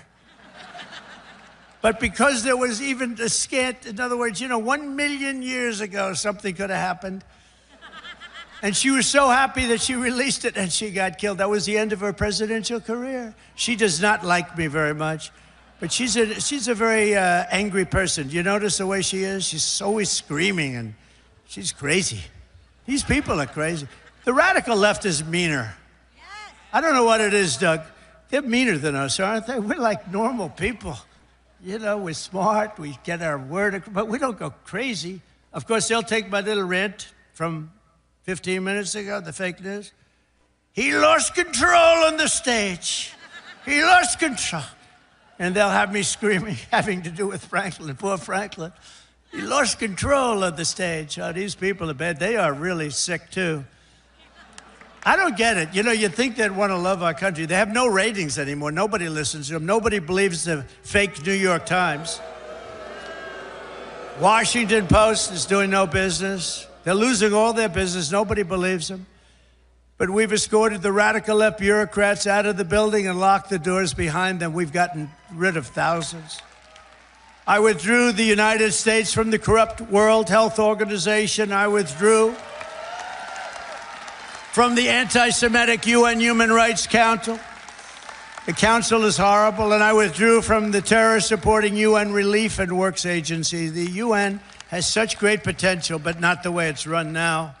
It's terrible the way it's run now. We stopped all taxpayer money to these corrupt institutions. And by the way, just so, because who the hell knows, we got to talk about something very important. The war between Russia and Ukraine. People are being killed, mostly young men, mostly Russian and Ukrainian men, at levels you've never seen before, thousands of people a week. And I've spoken to President Putin, and I think that thing is going to end, but it's got to end. It's a horrible, horrible thing to watch. I'm dealing with President Zelensky. I'm dealing with President Putin. I'm trying to get the money back or secured, because, Europe is given $100 billion. The United States has given $350 billion because we had a stupid, incompetent president and administration. 350. But here's worse. Europe gave it in the form of a loan. They get their money back. We gave it in the form of nothing. So I want them to give us something for all of the money that we put up. And I'm going to try and get the war settled, and I'm going to try and get all that death ended. So we're asking for rare earth and oil, anything we can get. But we feel so stupid. Here's Europe. And it affects Europe. It doesn't really affect us, except we don't like to see two things. Number one, how Biden got us into this thing in the first place. Terrible. But why is it that he didn't ask for equalization? Europe should put up more money than us. But even if you said the same thing, how come we went so far out front? And he didn't know that Europe gets his money back. They did it in the form of a loan. We don't get our money back. We get nothing. So we're getting our money back. We're going to get our money back because it's not fair. It's just not fair. And we will see. But I think we're pretty close to a deal, and we better be close to a deal, because that has been a horrible situation. It would have never happened if I were president. And by the way, October 7th, Israel would have never happened if I was president, too. Would have never happened. Iran was broke. They had no money for Hamas or Hezbollah. They had no money to give. Everybody knows that. Jewish people in the audience know that Iran was broke. They were not giving money around. And when I got out, they took all the sanctions off Biden, and Iran became rich very quickly. With oil, you can become rich very, very quickly. And the rest is history. What a horrible thing. Even though the hostages are coming back, I saw it this morning where we got 6 more back. Biden got none back, by the way, just so you understand. None. 0. He would have never gotten any of them back. But they're coming back in pretty bad shape. It's a horrible thing, and many are dead. Many are dead. So we'll see how that all ends up, but it's a horrible thing. But I just want you to know we're working on that. That's a very big part of it. And I don't like talking about it because we're in the middle of negotiations, but it's a very, very sad, would have never happened. There was no way. Russia was never going to go in, and they went in because of a lot of reasons, and so many people are dead. Far more people are dead than you're reading about. You know, when they blow up all these cities, all those cities they look like demolition sites. Every single building is down. All of those beautiful golden towers that are 1,000 years old, they're lying on the ground in smithereens, blown to smithereens. There's nothing left of them. They're just lying on the ground, never to be rebuilt again, not possible to rebuild them again. And all of that heritage is gone. People have done a really horrible job. That would have never, if I were president, 0 chance that a shot would even have been fired. Wouldn't have happened. So sad. To further turbocharge our economy, we've launched the most aggressive deregulation program in any nation's history. And we're also going to be seeking the largest tax cuts in American history. Again, we brought them down, as you know, from close to 40% down to 21%. Now we're bringing them down to 15% if you make your product in the United States of America. We're defending the American worker like never before, and that's why the auto workers and the union workers and the Teamsters and so many others, they supported us, the firemen, the policemen, so many others, whether they were union or non-union, they all supported us. They supported, it's called workers, and they supported us at levels that nobody's ever seen before. Weeks ago, I imposed a 10% tariff on all goods coming from China because of the fact that they're sending fentanyl into our country, through Mexico, by the way. I'm not happy with Mexico, or I'm not happy with Canada either. I imposed 25% tariffs on all foreign steel and aluminum, and I will soon impose reciprocal tariffs on any country that charges us. And by the way, the reciprocal means they charge us, we charge them, same thing. So nobody can be upset, right? But we have countries charging us 200%, and we charge them nothing. They charge us, we charge them. Our country's going to become rich again, very rich. I always say it's my favorite word in the dictionary. The word tariff is my favorite word in the dictionary. You know, we were the richest relatively from, think of this, from 1870 to 1913. That was our richest because we collected tariffs from foreign countries that came in and took our jobs and took our money, took our everything. But they charged tariffs, and we had so much money, they set up the 1887. Think of that, a long time ago. 1887 Tariff Commission. It was a commission of very important people to determine where we should spend all of the tremendous, vast wealth that we had. We had so much wealth. Wouldn't it be nice today? Of course, now we give it away to transgender this, transgender that. Everybody gets a transgender operation. It's just wonderful. No, we give it away like to crazy things. But in those days, it was different. It was a different world. It was a different country. But we were very rich because of tariffs. And I get myself in trouble because I say that tariff is my favorite word. And the fake news went crazy. What about God? What about wife and family? What about love? I said, okay, tariff is now my 4th favorite word. I got myself into a lot of trouble with that. You can't believe it. I said, tariff is my favorite word in the dictionary, and I got killed by the fake news. So I say now, it doesn't sound good. Tariff, it's my 4th favorite word. I go, tariff is my 4th favorite word. It sounds so terrible, but this way I'm free. I write free, you know. I don't get clobbered by the fake news. But tariffs are also a powerful tool of diplomacy, and all around the world are moving quickly to bring back peace through strength. We have the greatest, I rebuilt our entire military in the first term. We left a lot of it, although a lot of it, but very small relatively, in Afghanistan. The Taliban has it. They have their parade every year where they take our military vehicles and run them up some little street, and like it's their form of a military parade, and it makes me angry when I see that. Angry. When I see that, I get angry. We give them, I don't think anyone knows this, we give Afghanistan about $2 or $2.5 billion a year. Do you know that? For aid. We need aid ourselves. And I'm going to go back, and I told them yesterday, I want to look at it, but if we're going to give them money, it's okay. But I want them to give us back our military equipment that they have. They're selling it. Doug, would you take that, please? All right? Write something up. No, I want them to give back. If we're going to give them that kind of money, let them give back the military equipment, which they have. They have tanks and trucks and guns and goggles. They have goggles. They have night goggles, better than we have. Brand new right out of the box. It's unbelievable. So I want to do that, and I want if we're going to pay them, I want to get that equipment back, okay? Doug can do it. He's one of the guys. He's a business guy. To him, he's sitting there saying, how the hell did this ever happen, right? Can you believe it? We give them billions of dollars, and we gave them our military equipment. Just tremendous numbers of billions of dollars worth of military, billions and billions. We have a ceasefire in Gaza, and we're joined today by several survivors of the captivity under Hamas, including Noah Argamani and Ilana Gretufsky. Wow, look at that, how beautiful. What a beautiful group of people. Wow, thank you very much.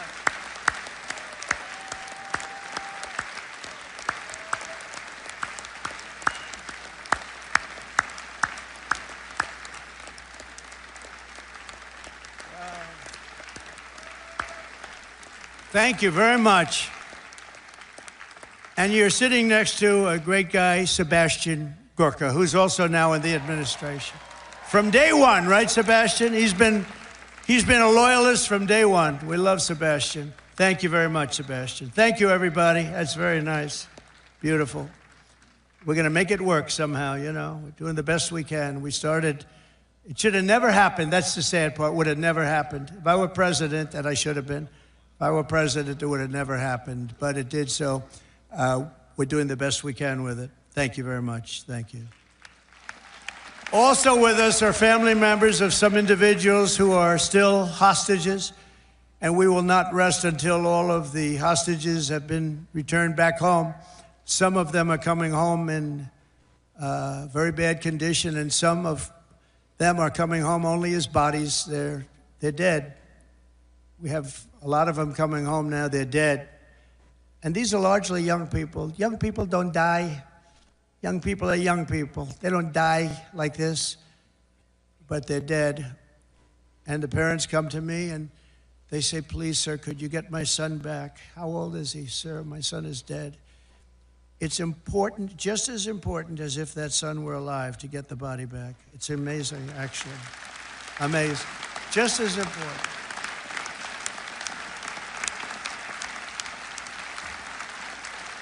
Thank you.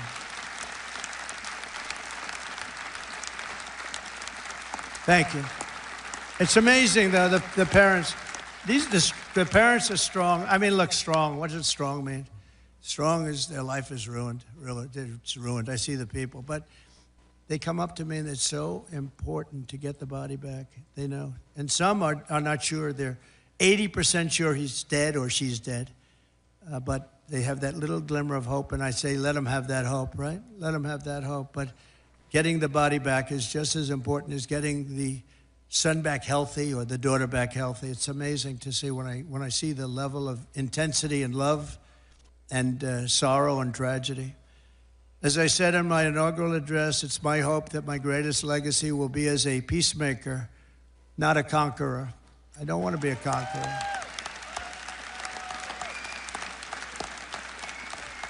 Under the Trump administration, every day brings more Good news for America. I've ended all of the so-called diversity, equity, and inclusion programs across the entire federal government and the private sector, and notified every single government DEI officer that their job has been deleted. They're gone. They're fired. You're fired. Get out. You're fired. I made it the official policy of the United States government that there are only two genders, male and female. That was easy. I banned men from competing in women's sports.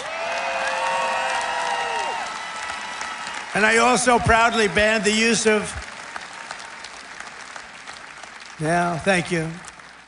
We banned the use of puberty blockers, hormone injections, and other chemical and surgical mutilation of your youth.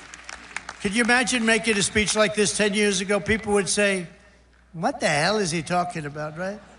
This is a sickness that came along with critical race theory and all of that other things that we had to put up with. And it's all out now, critical race theory and transgender insanity. It's all gone from our schools and from our military. And I believe it's gone, too. I think we've turned the heads of even the people that, if you can believe they're believers, I don't know if they were, but I believe that it's all gone. And I've directed the reinstatement of any service member who was expelled from the armed forces due to the COVID vaccine mandate. They will be returned to their former rank with full back pay. Full back pay.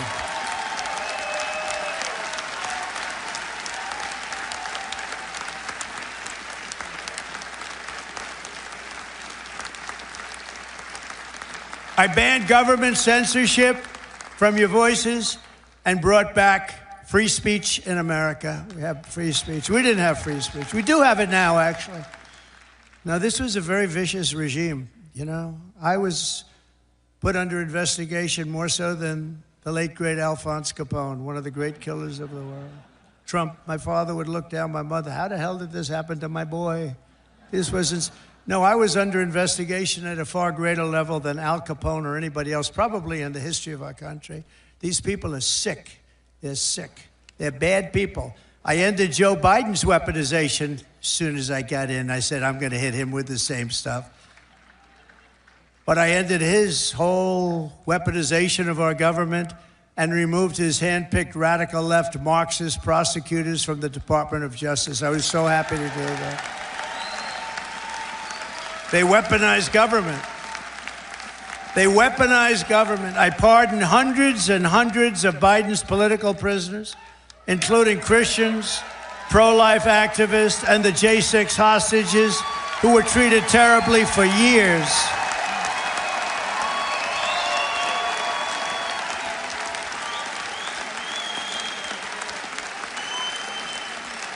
We even got rid of people like Pete Buttigieg, who did the worst job of anybody in the history of transportation. What a bunch of losers. I revoked the security clearances of Anthony Blinken, Jake Sullivan, John Brennan, James Clapper, and every non-patriot who lied to cover up Hunter Biden's laptop from hell. We took away their security clearances. And they're not allowed to enter any government building either. I also revoked Joe Biden's security clearances, the Biden crime family security clearances, and they'll no longer be allowed to access state secrets while selling themselves all around the world. Oh, well. Now, these were bad people. These were bad people. And I do that because this should never be allowed to happen again. What happened to me in this administration, what happened on J6, what happened on all of the things they did that were so bad, should never, ever be allowed to happen again. And on a friendlier note, I renamed the Gulf of Mexico the Gulf of America.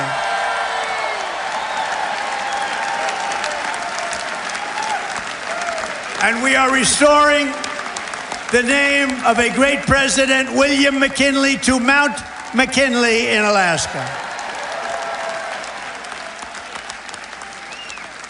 And as you know, many years ago, Jimmy Carter gave away the Panama Canal. And Panama started the process of giving the Panama Canal, by the way, the most expensive development ever in the history of our country, relatively. It would have been $1.5 trillion in today's dollars. 38,000 people died from our country building the Panama Canal. They died from mosquitoes and snakes. Think of it. They paid them 5 times their salary. They brought them to Panama, and they had a 25% chance of dying. They dug under nets so the mosquitoes wouldn't get them. But we lost 38,000, mostly men, laborers, construction workers, because it was such a harsh way to live. It was very brutal.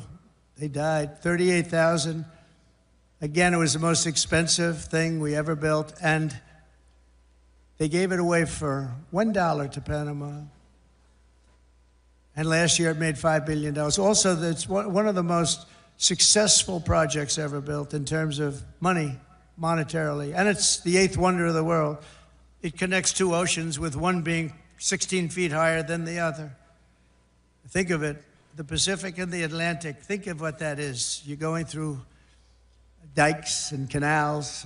Amazing what they did. It was really a wonder of the world. We gave it away for nothing. But we didn't give it to China. We didn't give it to China. We gave it to Panama. We're going to take back the Panama Canal.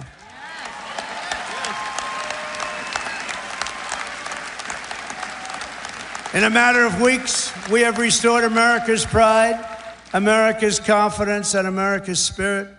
According to a brand new poll from Rasmussen, the number of Americans who believe we are on the right track now exceeds the number who think we're on the wrong track. This is the first time in 23 years. That's hard to believe. And we had one poll where we're at 81% right track, wrong track. I guess it depends on who, but that one poll, because Rasmussen's been a good poll, first time in over 20 years that we've had a positive number on that. That's great. That's great. November 5th, 2024 will go down as one of the most important days in the history of our country. I'm pointing to Mike Lindell. That man suffered. That man suffered. The FBI thugs went up to him and they took away everything he had. He suffered. And Mrs. Lindell,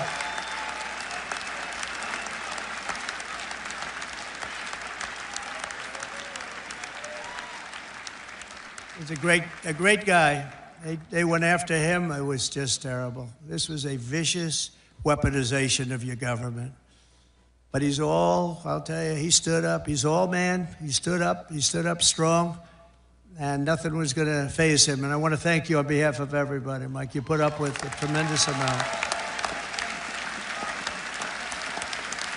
And he never changed his mind. He said that election of 2020 was rigged.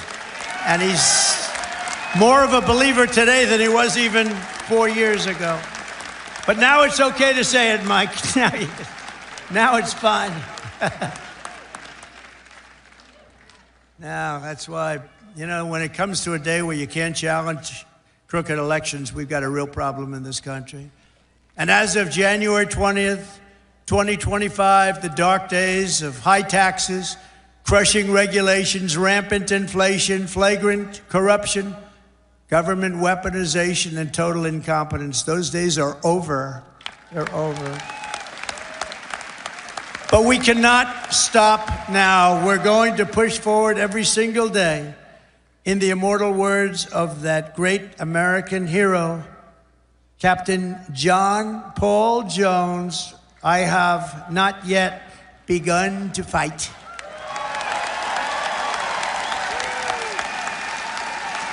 And neither have you.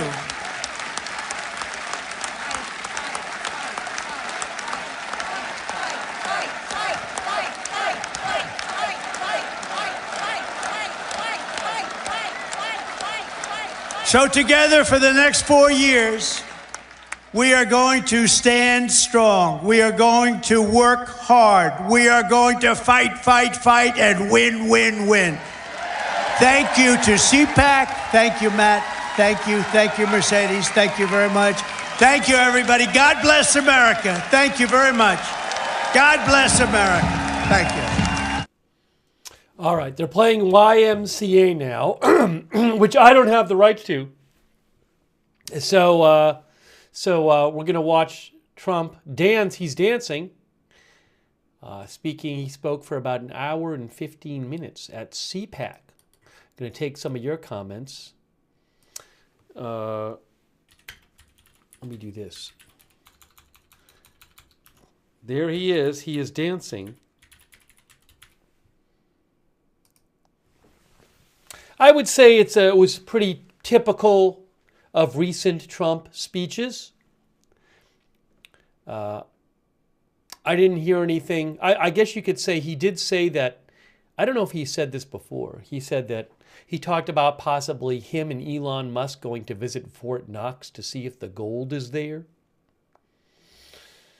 But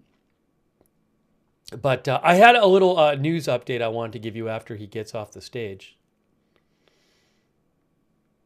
But yeah, you know, a lot of the things he was saying are things he has said in other recent speeches. He is dancing again. This is CPAC, which is a major annual conservative conference. There he goes, where prominent conservatives appear. He has been there before.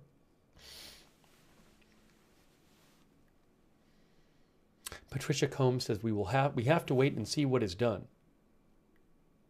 Yeah, guys, I spoke about the Pope earlier before the broadcast. He's in critical condition. I don't have any updates on him.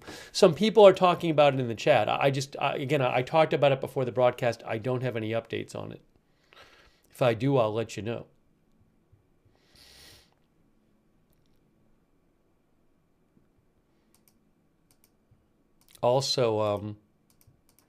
Also, I posted about it on my X account. I'll post updates there as well. Let's see. I want to take some comments from you guys, and I want to pass along a little news that I saw while this speech was going on. The Pope is in critical condition.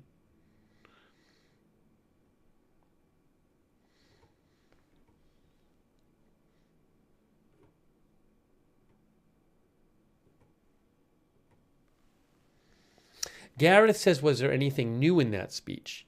Again, I don't know if he has said the Fort. I don't know if he said the Fort Knox thing before. I don't know if this idea of him and Elon Musk going to Fort Knox and checking if the gold is there. Maybe he's talked about it before in one of his speeches.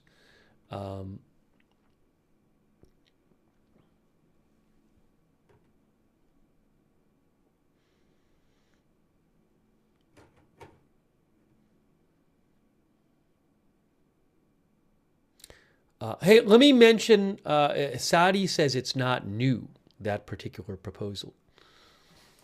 I hadn't heard it, but maybe he's been saying it other times. I want to show you something that happened that came up during the speech. I found this interesting. Let me show you this.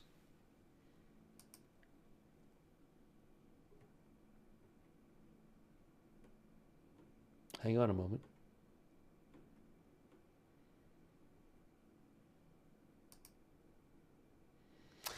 I want to show you a post from Elon Musk that he made on X while the speech was going on.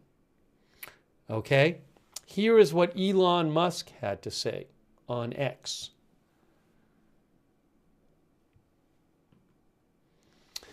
Elon Musk said, consistent with President Trump's instructions, all federal employees will shortly receive an email requesting to understand what they got done last week. Failure to respond will be taken as a resignation. This is literally all federal employees. And I also don't know if this is some kind of thing setting up firing more people, either because they don't respond or because of how they respond. That's literally all federal employees.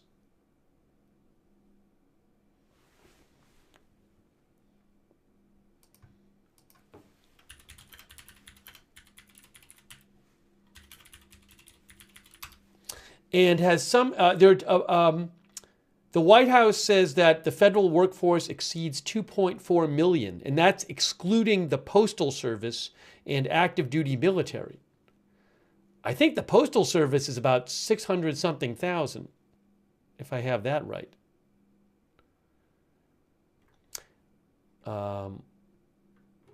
So we're talking about millions of people.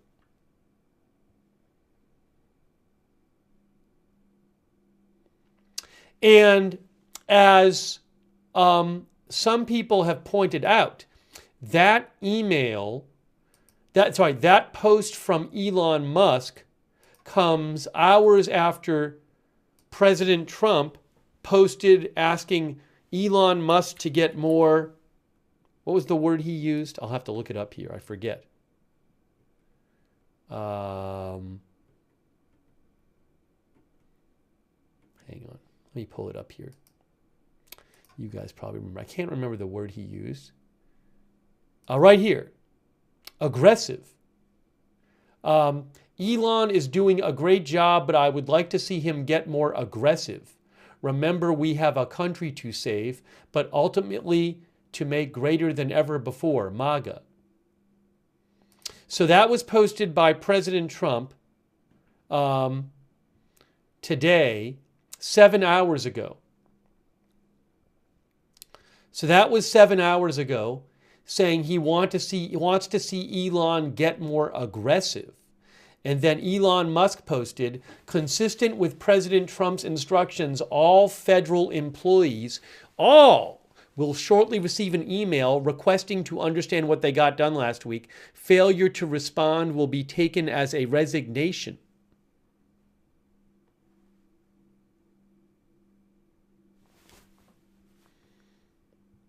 Ellen Zen says, I wonder if they're trying to get more emails to resign with that email? Well, this email doesn't offer you any kind of pay package if you resign.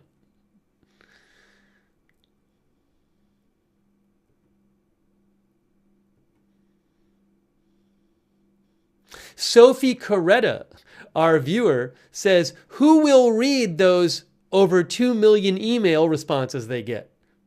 Will they have AI read them? It's a fair point that Sophie raises, that if they will be getting back millions of email responses. Millions. If I actually, assuming this gets sent out, I assume these emails will start getting posted. So if I actually hear about one of these emails, what it says specifically, I'll let you know. TikTok roast our viewers says unemployment rate going up. Eliza says this is not clearly worded. Yeah, I mean, I don't know what the exact actual email will say.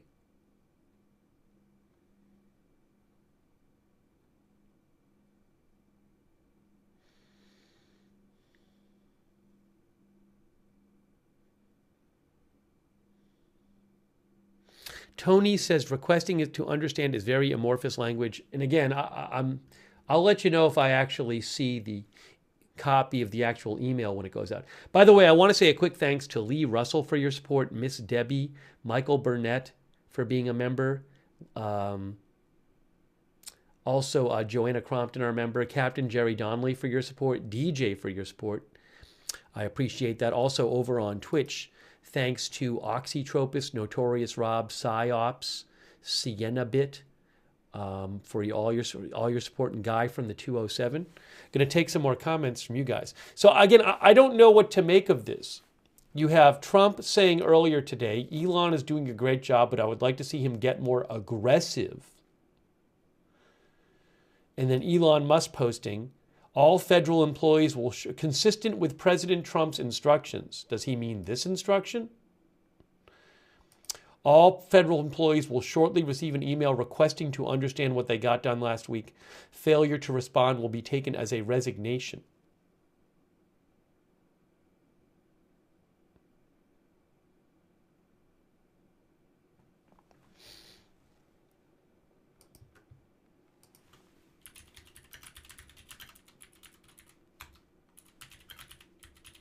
Does that include active duty military? I don't know. That I do not know.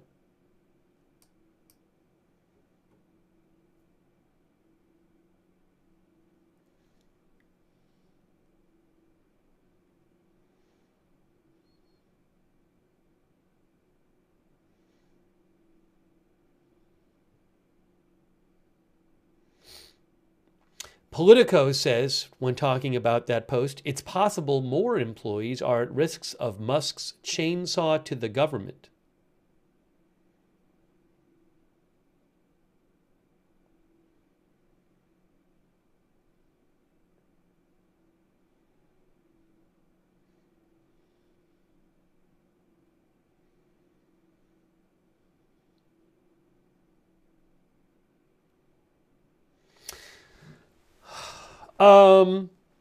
Politico had an article about this, and Politico said that a manager at the GSA they talked to, that's the government agency, right? The GSA, General Services Administration.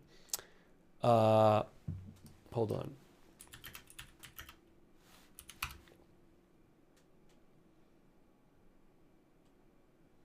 Yes.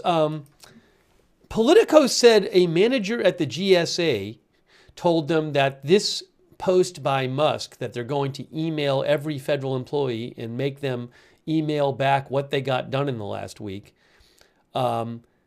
He thinks it seems like a tactic into scaring people to quit.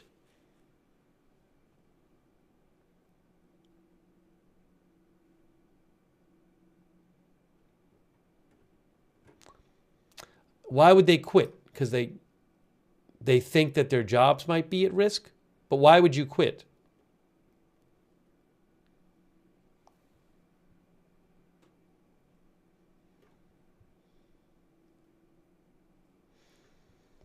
Some of our viewers think they're trying to track fake employees.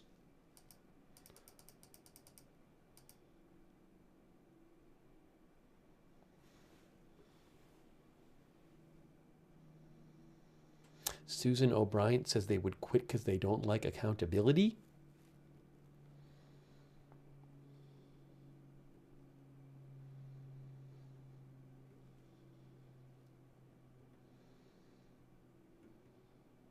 I don't know when that email is going to go out, by the way.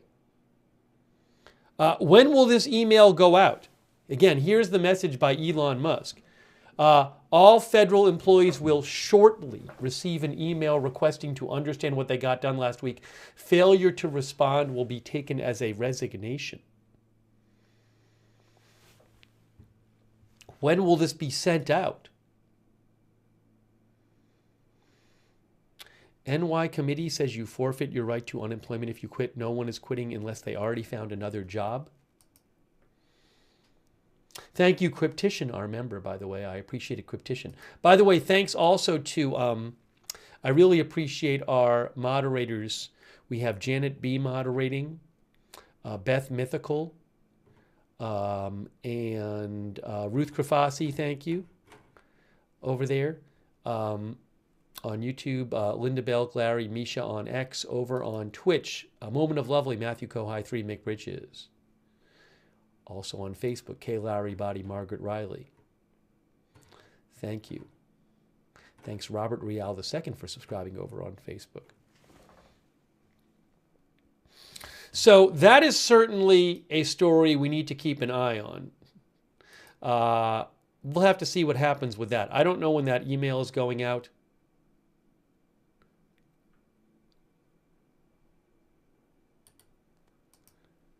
Hang on a moment here.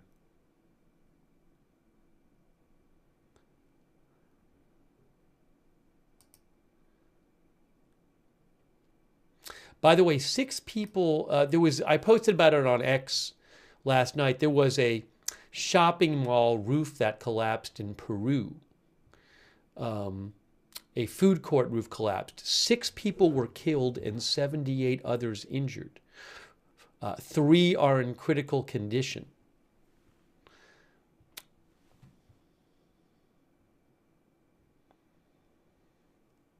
That's from Associated Press. Hang on a second here.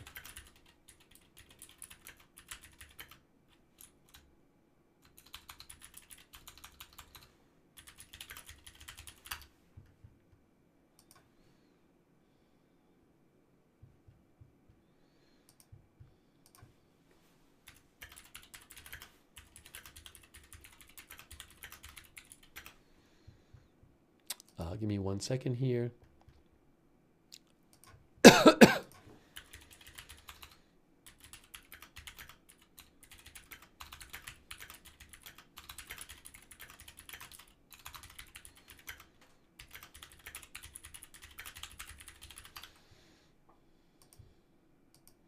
So it wasn't clear how many had been hurt or injured or killed, but that was 6 dead, at least 78 injured. That was last night.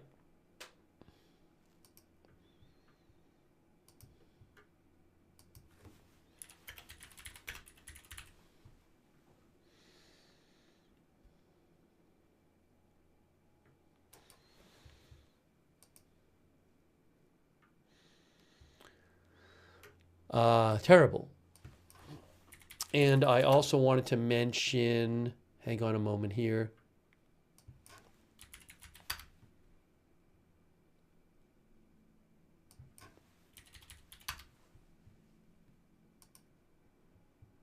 This, just because people were talking about it.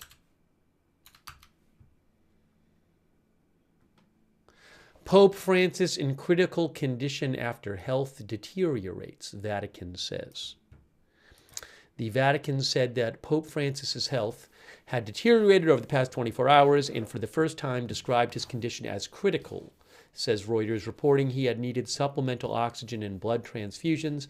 He was admitted to Rome's Gemelli Hospital on February 14th after experiencing difficulty breathing for several days and was subsequently diagnosed with pneumonia in both lungs. In a statement today, the Vatican said 88-year-old Francis, who has been Pope since 2013, had suffered a prolonged asthma-like respiratory crisis during the morning that had required the administration of high-flow oxygen. His condition remains critical. The Pope is not out of danger.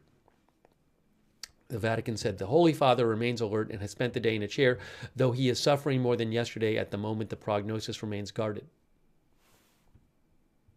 He also needed blood transfusions because tests showed he had a low platelet count, which is associated with anemia.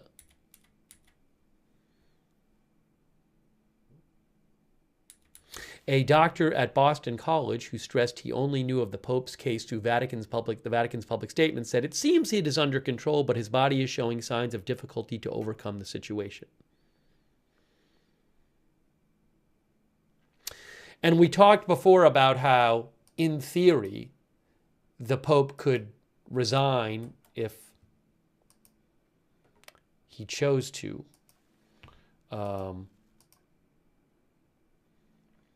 If you look at this article from AP, it said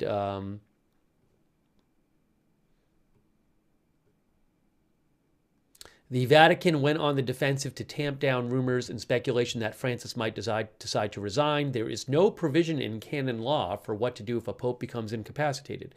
Francis has said that he has written a letter of resignation that would be invoked if he were medically incapable of making such a decision. The Pope remains fully conscious, alert, eating, and working. So you could have, in theory, a situation where the Pope resigns even though he is still alive. So anyways, who is next in line to be a pope? They would choose a pope. A pope would need to be chosen.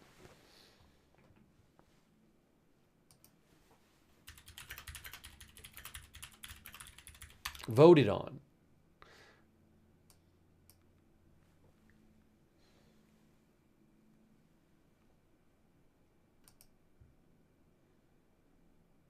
You can see here, a papal conclave, says Wikipedia, is a gathering of the College of Cardinals convened to elect a bishop of Rome, also known as the Pope.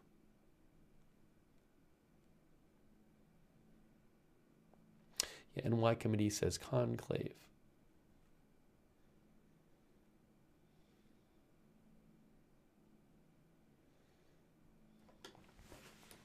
Okay, anyways, I just wanted to mention that because some people asked about it. All right, let me just see if we have any updates here. So if there's any big news over the weekend with the Pope or anything else, we can do another live stream. That we can do.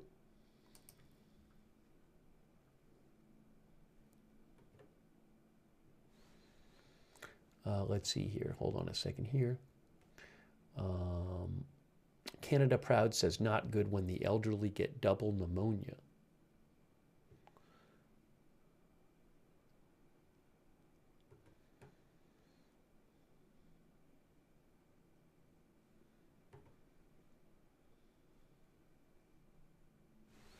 I was wondering with the, I have to look this up. Hold on a moment. Let me see if I can find this.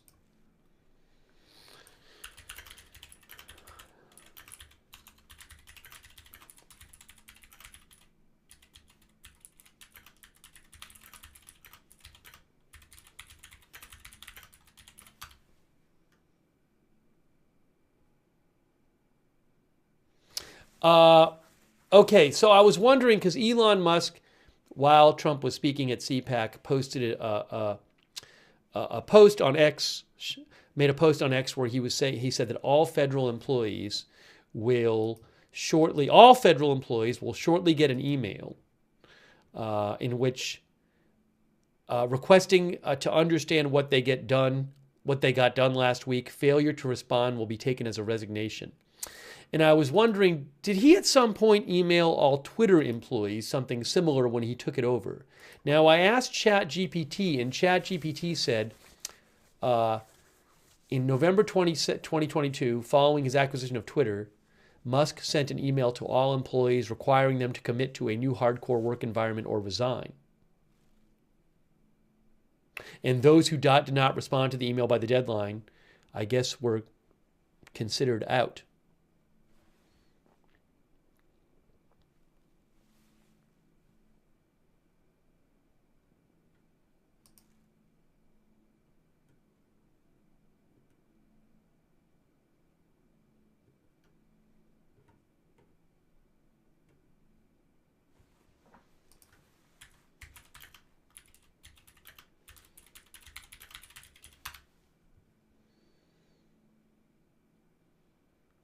Yeah, also, there's a Business Insider article from, oh no, Google AI said, where is this from?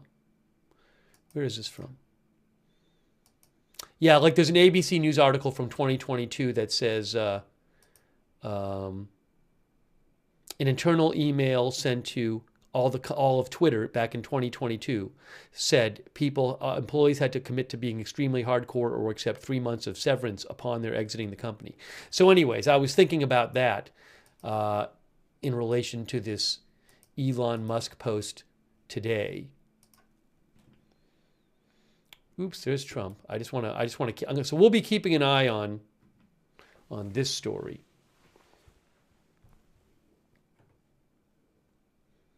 Joel PM says that the next email to federal employees will be prepared to sleep in your office or you're fired. Will there be some kind of further emails to all federal employees? That I don't know. Thanks also Lily Palmer for your support. Thank you. Also, thank you Alex Parker, who says it could be simply an intimidation and a display of control to boost productivity, even if by only 5 to 10%. Thank you, Alex Parker. Hold on a moment here.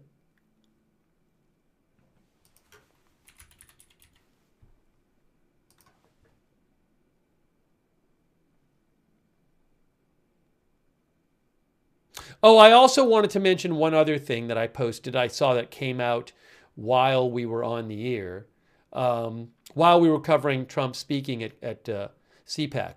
Manny Fabian of Times of Israel reports the Hamas terror group brought 2 hostages who are still in captivity to watch today's hostage release ceremony of Omer Shem Tov, Elia Cohen, and Omer Wenkert, and that was in Nuseirat, Gaza. In a video published by Hamas, the 2 hostages are inside a vehicle in the stage area set up by the terror group for the release of 3 captives. So they were there. They brought 2 other hostages to the hostage release and had them observe it. And they posted video of it. TJ Adams, our viewer, says that's effed up. Anyways, so I wanted to pass that along. Why would they do that, says Evelyn in Maine? I mean, I don't know exactly. It could be a message to Israel, putting pressure on Israel to make concessions so that more hostages will be released. You know, maybe it's propaganda for their own for their own supporters. Maybe it's some combination of things. I don't know. Maybe they see it as a way of getting back at Israel. You know, they did give back a body that was supposed to be Sherry Bibas, which was initially the wrong body. So if they did that intentionally, it could be a similar kind of, you know, psychological way to psychologically attack Israel. I'm not sure. By the way, our viewer Daniel Lombard says, sending an email to all federal employees might be checking to see what federal workers are even bothering checking their emails.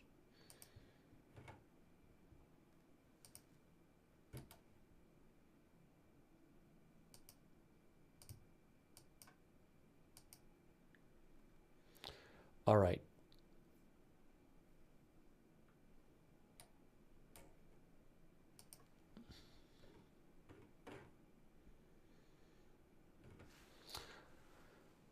Hold on a second here. All right, guys, I think we're going to start wrapping up this live stream. We watched President Trump speak at CPAC. If you missed it, you can rewind it.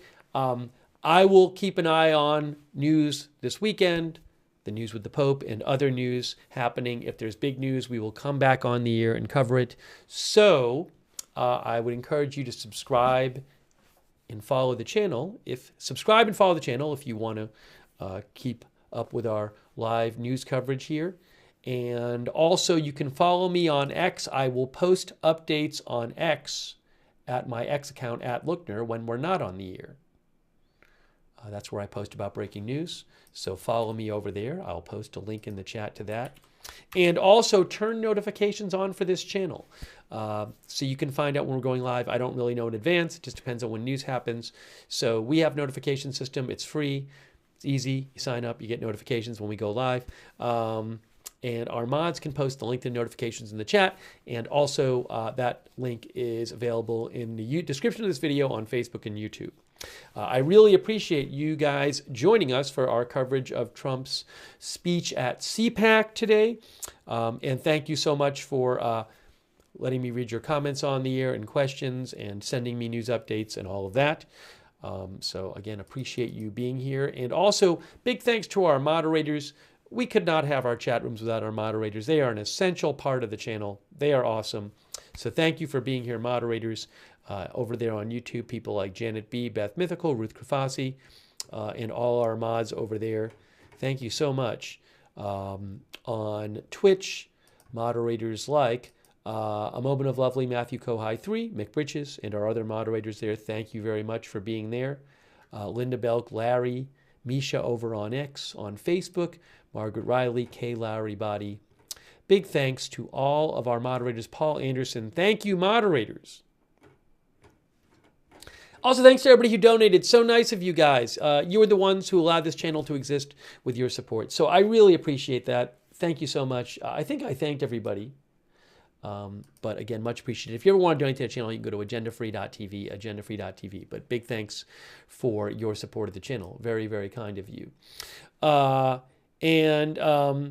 Another way to find out what's going on with the channel when we're going live is follow us on X, at Agenda Free TV on X. If you're on X, follow at Agenda Free TV. I post when we're going live. I post updates there about the channel.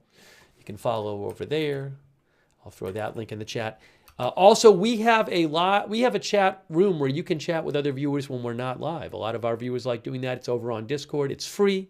Check out the Discord chat. It's the same link as the notifications. They're both at the same link. So check that out. And big thanks to our Discord mods for all you do as well.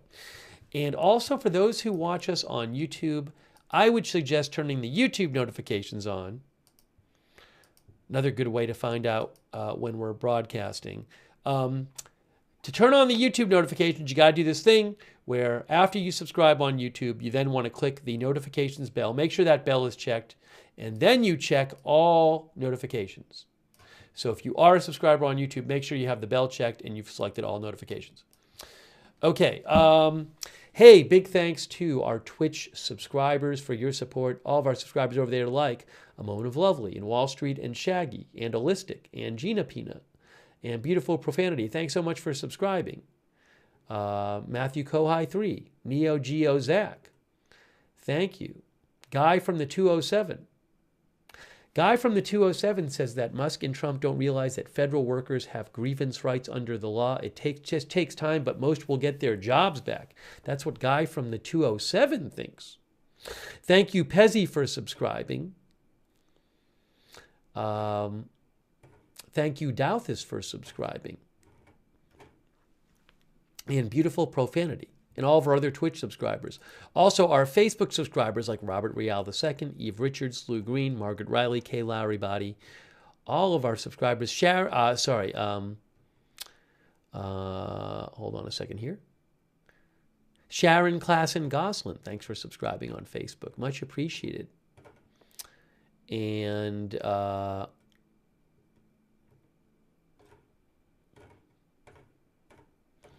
also, all of our other Facebook subscribers, Jennifer Ellers as well, thank you. And our YouTube members like Jose Gonzalez, Eric Johnson, Naomi Nocturnell, J.K. Sinar, Jimmy ZNJ, Jen Exer, Wickedest Witch, Eric Johnson, Danny G, Evelyn in Maine, Lily Palmer, CAC 813, Lucky Minute, Rose Garvey, Tallulah A. Bell, Gina Tucker, Katie Beetzel. Thanks for being members. Two Dog Mom, Jesse's Girl, Cheryl Simpson, Per Holstrand, Smiley Z, Riri Patton, NYY7, Captain Jerry Donnelly, Austin Batman, Sandy C, and all of our other YouTube members. Thank you. And our other viewers like KK. Thank you for watching.